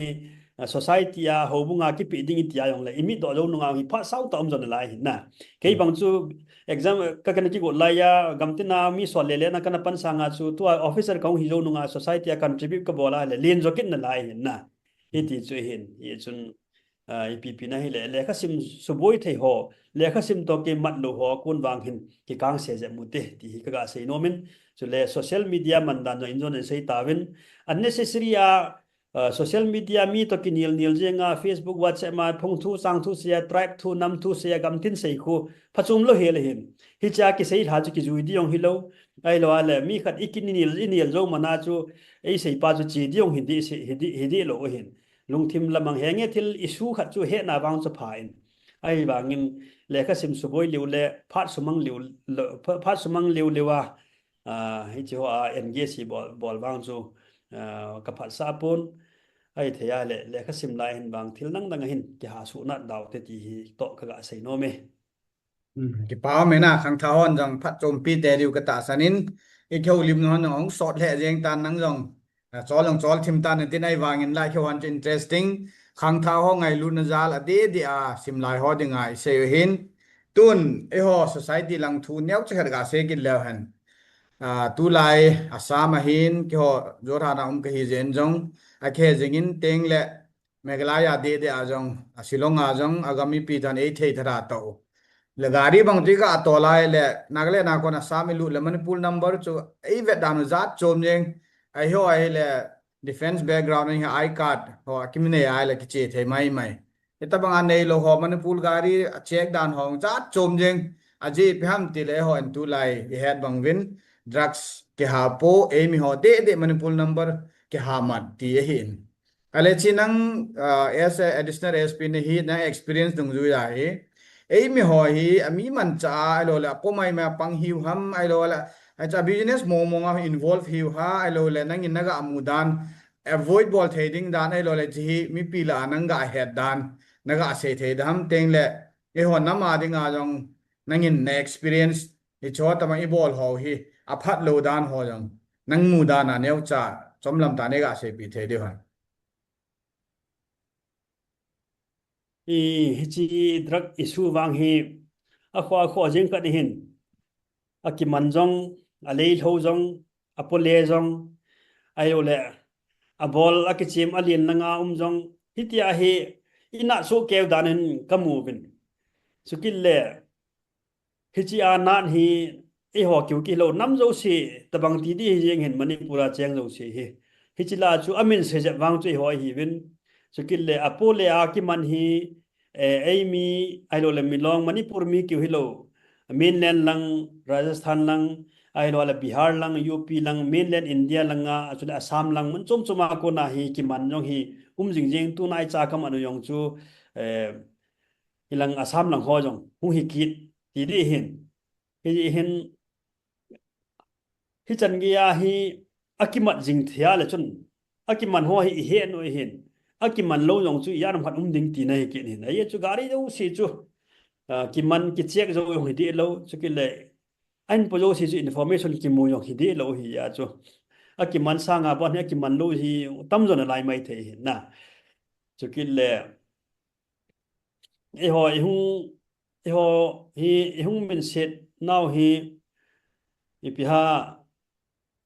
gampama ki man hung tamu tidi da ni na selong langa hung ki man ai lo le go ti lang hui lang langa Assam sung Meghalaya sunga ki man hi hung tamu china chung so na chu Manipura yong hi alei bol ma hi hung mu theya midang dang bol chi yong le ho hi phai tok ki nai phai chin tok ki nai lam le na ko na ga amu na the hi ja yong hi imen se je mo hin ni chi hi kui na chan ge ya pha ham chan ge ya kui hi na ham ti ya le igin cha sanga wang hi ana thu zo mai the hi na igin cha aki he ho hi ki sei do hen nang la ka te ma yong chen bol hamo ti chan ge ya ko gin cha lo ti de ham pi ha ho lang to ki saya yong ki mang cha mi het denga chu ho lam kai ho na tong lang thim social lam kai yong hi thim ai wanga chilangau chen na ti yong chen nom ki na ka te ama ki sei do hen nang ka te ma yong chen bol hamo ti khana min aga react theiding chan gi ya mi hi involve hi na e chun akiman ho hi le apule ho hi jibin apule ho hi ki mana apollo ho hi ki man lo ai wang apollo ki man lo ti wanga chu apo ho cho ki mat tinga le hoyanan la ham kui ko man la ham ti tinga chun ban chu i chan ham chung ki khol do thona step ni step thum chan ge chu chi hi network thu pi ta hin ahung kon do na di ta wang joi le kol gam lang Manipur pam langa ko na hi hung ki pu ai bana son sona hung ti dan hin mi khadani se lo mi tam ta chitin nam tin hi involve ti de hin na mi tam ta hi involve mun mi khanin hoilam khat chuan tha sona hi cha ko na khanin khat ko ma tha son ki na abana chu ta ki tha son sona hoilang lang ham gam ta he hunga hin he ya chu amdan chu lam kalanga hung ki man an pu na wa ki man loi chandil langa ki man loi ai lo le phai sunga ki man loi an pu na wa bang chu kang pu pya ki man senapatya ki man loi hi cha ki man lo chu Nagaland police on Kohima langa an mat loi Dimapur lang goti langa ki man hiti chun a hin na abang kha chu apul langa ki man abang kha chu lam ki ma ki man abang kha chu althun kon langa ki man ti khat hi hin akiman hi thang pia wang che nge an pu na wa ko na ki man hin an polo ho an mo ki man na ko an sei do zal wa chu in muna asel na wa ki man ti jong om ki nen chu ki le abang kha chu ma hi ana ni ti ki he ai wa nga chu evidence ale proof ale le link chu om lo ja chu ga ki ai non chu ga ki mo ret theilo ga ki mo ma theilo ti jong um ki high level a ki chim ho tamang chu abole ti yong chu ki he chu mi sei na ki za na ai wa nga chu ai cho tamang chu ai na kwai ki lo chu kho dan chu ai ya chu ai na chun ga ki hol no le ki lo di chu hiti tabang chu hin ye chun prevalence of drugs hi very alarming hi na ye hin za dang nam dang yong chu sei da hotin e ho ding in in sungka ai lo le ho nam sunga wang hi e ho nam sunga jong hin i chan ham khat wang hi penetrate bol tai chu ki le student ho la jing a jong na khat ve lam kalanga and two khat of police officer khat asai na kaza khat chu class 3 simlai chapang khat in jong hi aki ka pantai ti khat hi kana za kha na hi ti chen chun high school la jong class 3 class 4 class 5 chapang in jong hi chu athil chom ta ya chu amho jong chun ani da na ki kap da nai lo tham dan khat chu ana het kha ti di dan hi tan na i ga gelal chun wang sin om le jengin chapang ho hi future pillars of the nation ki ti hin nampi khombul khonunga khombul ding ho chu hi tia hi chhoi ahung na kha wa a hi le chun e khombul cha det lo wa chun in chu det lo ding ti na hi yeng hin na ye chun wang sin om le jengin hi chi hi abolen ki bol da then lang anan ki na da the le bang hin phale ding hin ai bangin ichan ham kan hi ane jong tawin bol jong vin gin chat lo chan ge involve hi in en anat hi atamin ane lo jong apolea pang lo khat jong chu huilam khana chu ana pang ki huilam khana chu nanat kha ki ti jong hi ji in wang sin le jengin chi wang hi ki bol da thil le wang hin thil pa pen chu hi ding da na hin I ho I bui jong ki to lo so le he jin nam sunga ninga chu social impact hoi lo ta an so do ai tan na hi chu chi ong ki bola ko na hi koi man thu ta sei ta lo kho sung khana jong chu mi achung tho thwa bo ki ho ta koi man ata sei ta lo I ho I bi jong na sa ta cho su kha hin na in sung tam ta jong a su kha a in sung khana hi chi akikap kha alone ông kha ke ti ong chu abu ya boy hin hi cho hung tama ko na he gu cha la chang tam ki hin na e chun in jong lung mu nga mo da tha the hi lo ko ham kan ana bulu a ko ham kan lu dham ti gu cha na lu dham ti jong ke ging mo in jong ki mo da tha nom lo ti ta bang kan hin I chan gi a hi society hi penetrate a bol hi tan e chun wang se nom le jeng e pa men ji chu thilum dan neu cha perspective min nga he thena se hin latita ki sam kai thim chan chai na lang thim han tan thil khat ken episode dang kan sen ka sein ten lal pu ta kan kana pho kana phapo jamin nu te pa te ho involved ai lo wala nu te pa te ho pan la na cha te mi do da nang hang thil thu pi ta hen na ale chi ma nu la pa te in cha te sim na wai sum la pai hol jang nu la pa hen ami do na diu ide je wa nu la pa ten cha te sim na hi am dan chi tilam pangai kho kho wala mi do te dham ti hi kho sa ta man panala jing o hin amen hi cha sum la pai lu jang nu la pa te ho la hin ya chu question ni hin combine leng cha te ho mi do na nu la pa pandan pan la na thu pi dan to ateng he chi cha te mi do sa ding ti ai la ken rai da khat ka hap nom chu sum alam di lowa kimu pa ai cha te kho kha ai le mi do pon de ti hi ke ta san te le me society ong kamu ken kan nang na hin am dan chu hang mi dang ke ka hin mi dang ko yong example even ai le sum thieng sela ei ma heart and money a cha te ki sim hi cha te mi do thejin hi ta lam di lowa sum ki hola cha te ki sim wang he alo sam tam pi amin ki pha hi jon ki se yang le het sa o hin ya chunang lungel dan ten nu la pa te ho jong ga til kho na ding na gel dan chom cha ta ka sei te ni point na chu ne ga se pi the deu ham ki pa me chi hi statistics a ko na even ala mu do the jing hin na ai mi sunga officer reng je ma hin hung lo hin ho zo si hi a background hi khol so ke lew hen hi cha ko na hi ki chi jing hin na officer je hin mu do ho hi ve na le minom sa cha ki to hi be se lo he a thing ta se dinga chu na ipi ham ho tha cha ho na tong ho cha te pathen thua ki mang cha ho cha te pastor ho cha te missionary ho cha te ai lo ai le service neu cha cha council ozo ho ta bang service government teacher service na tong ho ai lo ai le ipi ham na to neu cha cha kita ta ato na kita ta sum thing se na in support ho ti di yengin hi cho hi athang pin a lo thing hi atam je min na nom chata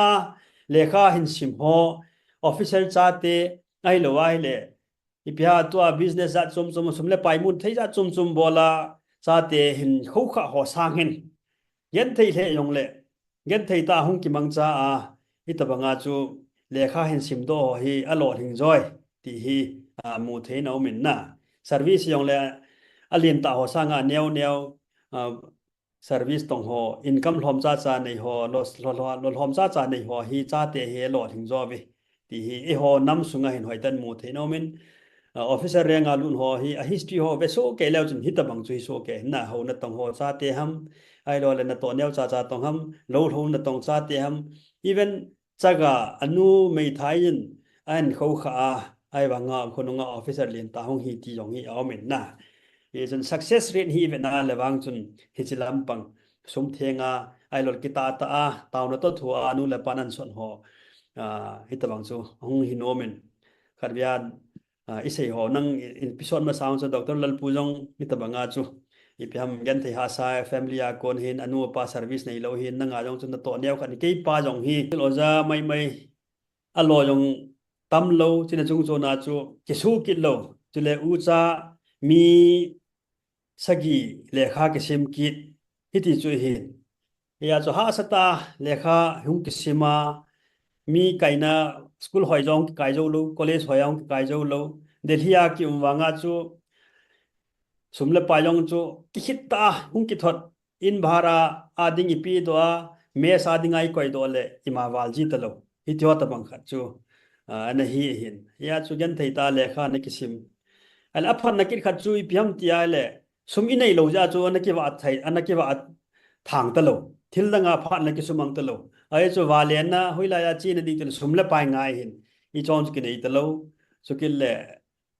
BA ยองจูอัตมโจฮีsecond hand one Sunday market one ho Lal Killa Redford Maya ko Sunday market ki nom ji hi cha ko naki chi ji ya second hand ho t-shirt ho ai lo le to ka ho chu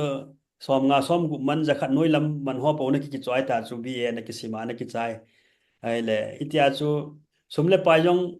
hung ki thot zo lo ina hi na banga loi le gol hong ki thot ma ki thot zo lo le kha I ki cho nom jong atam lo ki cho zo lo xerox sam har ki bol tho ji hi ti hot bang coaching jong chu anana khaten optional ten ki kila gs so man tam wala ki kila zo ki talo self study a hin ki bol hi ti hot bang chu hin a hin hi tia dei banga sum hung ki thot zo lo wa nga chu nu le pa ten jong amo heart and money mo nga in thot noi ya chu in jong a value ki a ya chu ching thei ta ki mang cha ai na thei thia chu ki mang cha hin ye chun ipi yong le nu le pa in jong sum thenga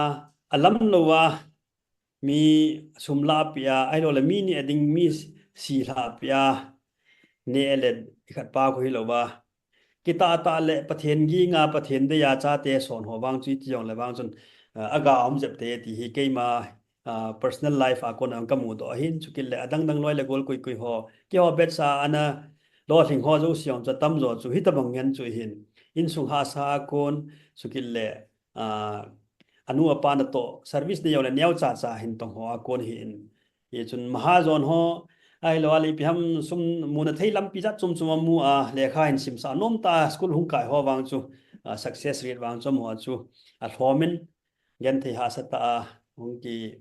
khou kha ho wang chu success rate sang zo e ti hi ke ma ta personal life ai lo experience a kon am ka ga mu do hi na hi ta bang chu ki bol thei so ke hen lang inui pai awai chat mana chu ki lo thing ding chom ding ti neong chu hi ti pon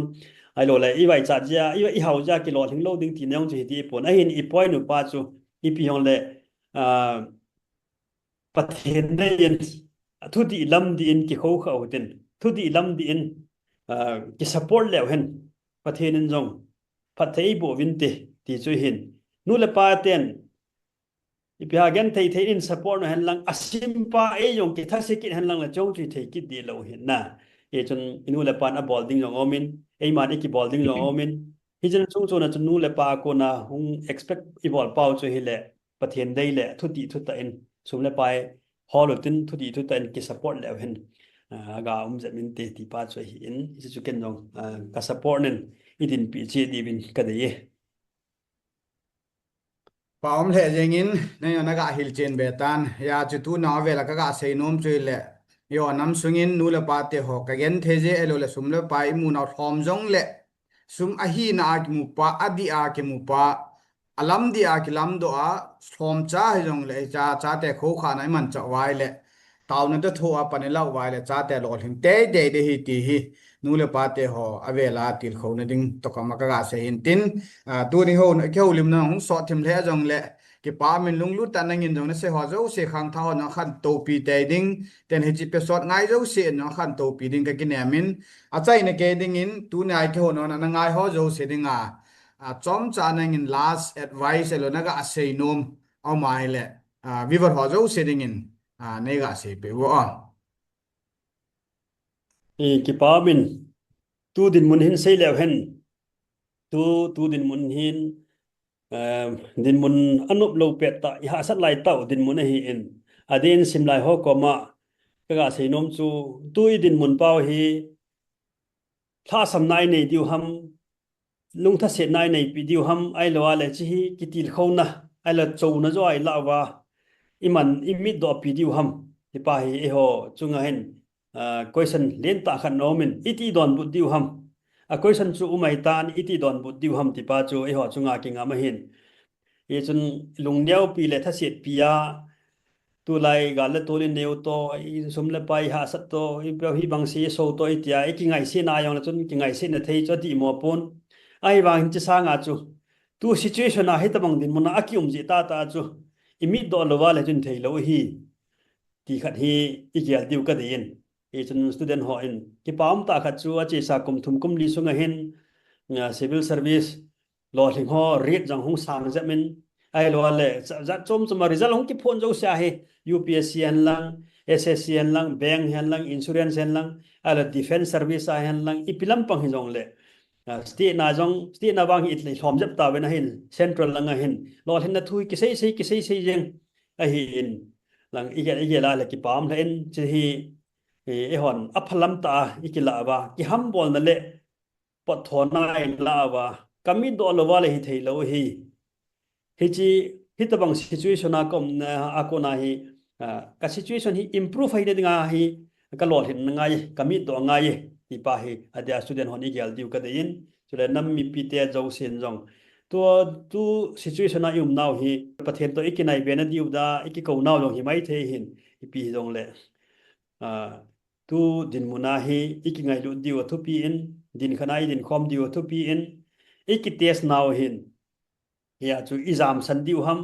ai lo ale yum den wa ki ngai lu na le ki thu khat na chi pan khom diu ham chi ti te ni ka la hi e ho chunga hi question mark hung ki koi hin hi chun din kanam mi pi te hon tu lai hi iki ngai lut pha no hin khal la kha iki lung tu pha no hin kilung kitu mona thil nyau cha chayu sin nung sunna iki ngai lut pha no hin simlai hon jong tu chung hi lol hin na dinga challenge hi tia hi lawa hi lol hin video hi thu pi pen ka sa in e chun idin mun pau hi aphalama ehon ikit idon mun nan diu hin pan law te ti hi ka ga sai no me ki paum be se jingin tuni viewers ti hela na ngai ho lunglu ta ngai ho jo sen phat chom pi te ding ka kinemin hi chi an ki bolon a de den ke hi chi channel yong ka se jingin atam jo a khang tha ho focus nam pi ading ai phat chom pi thei diu thu bo se na man te ding ki ngai to na hi chi interview ki bol ho jong nam thu thil dang tam pi se nom jong le khang tha ho ade da khang lai sim lai ho ding ten la nam pia phat chom na thei ding ti bo focus ki gela question ki donga hin mundang banga kinel na ai lo wala ngai nom thei tam pi sei de la sei da sei ding tam pi de hin ai wangin la tunia focus in ki bol jong chu ade de asim lai ho focus an ki bol hi zen ikhan to pi te diu ka kinemin ade en jong boil he jong la chun nam pi ngai lut na zal ken khang tha ho ngai lut na zal an nang jong na zo chana ki hi thei chana nang hin khwa kil na thei nin sei pe je wen na chung avelin mi pi ho zo se tel viver ho zo se thaleng in jong ki pa thu kan sejin tu ni kholum na chan chun an chai tin phat dang teng jong la ban teng specific topic a se ding tam ta tu ni kholum no na nang le khaji thu dol ho thil dang nang khan to ni thei tam ta amin a phat dung zui jin an ve kit taw tin tu ni adeng ni chan nga tin viver ho zo se thaleng na velin chunga ki pa thu kan se kin o chon kyo ka ki pa ki pa me la viver ho zo se phat chom pi diu ka kin amin tu ni adingin ikholium nam cha na chai taw te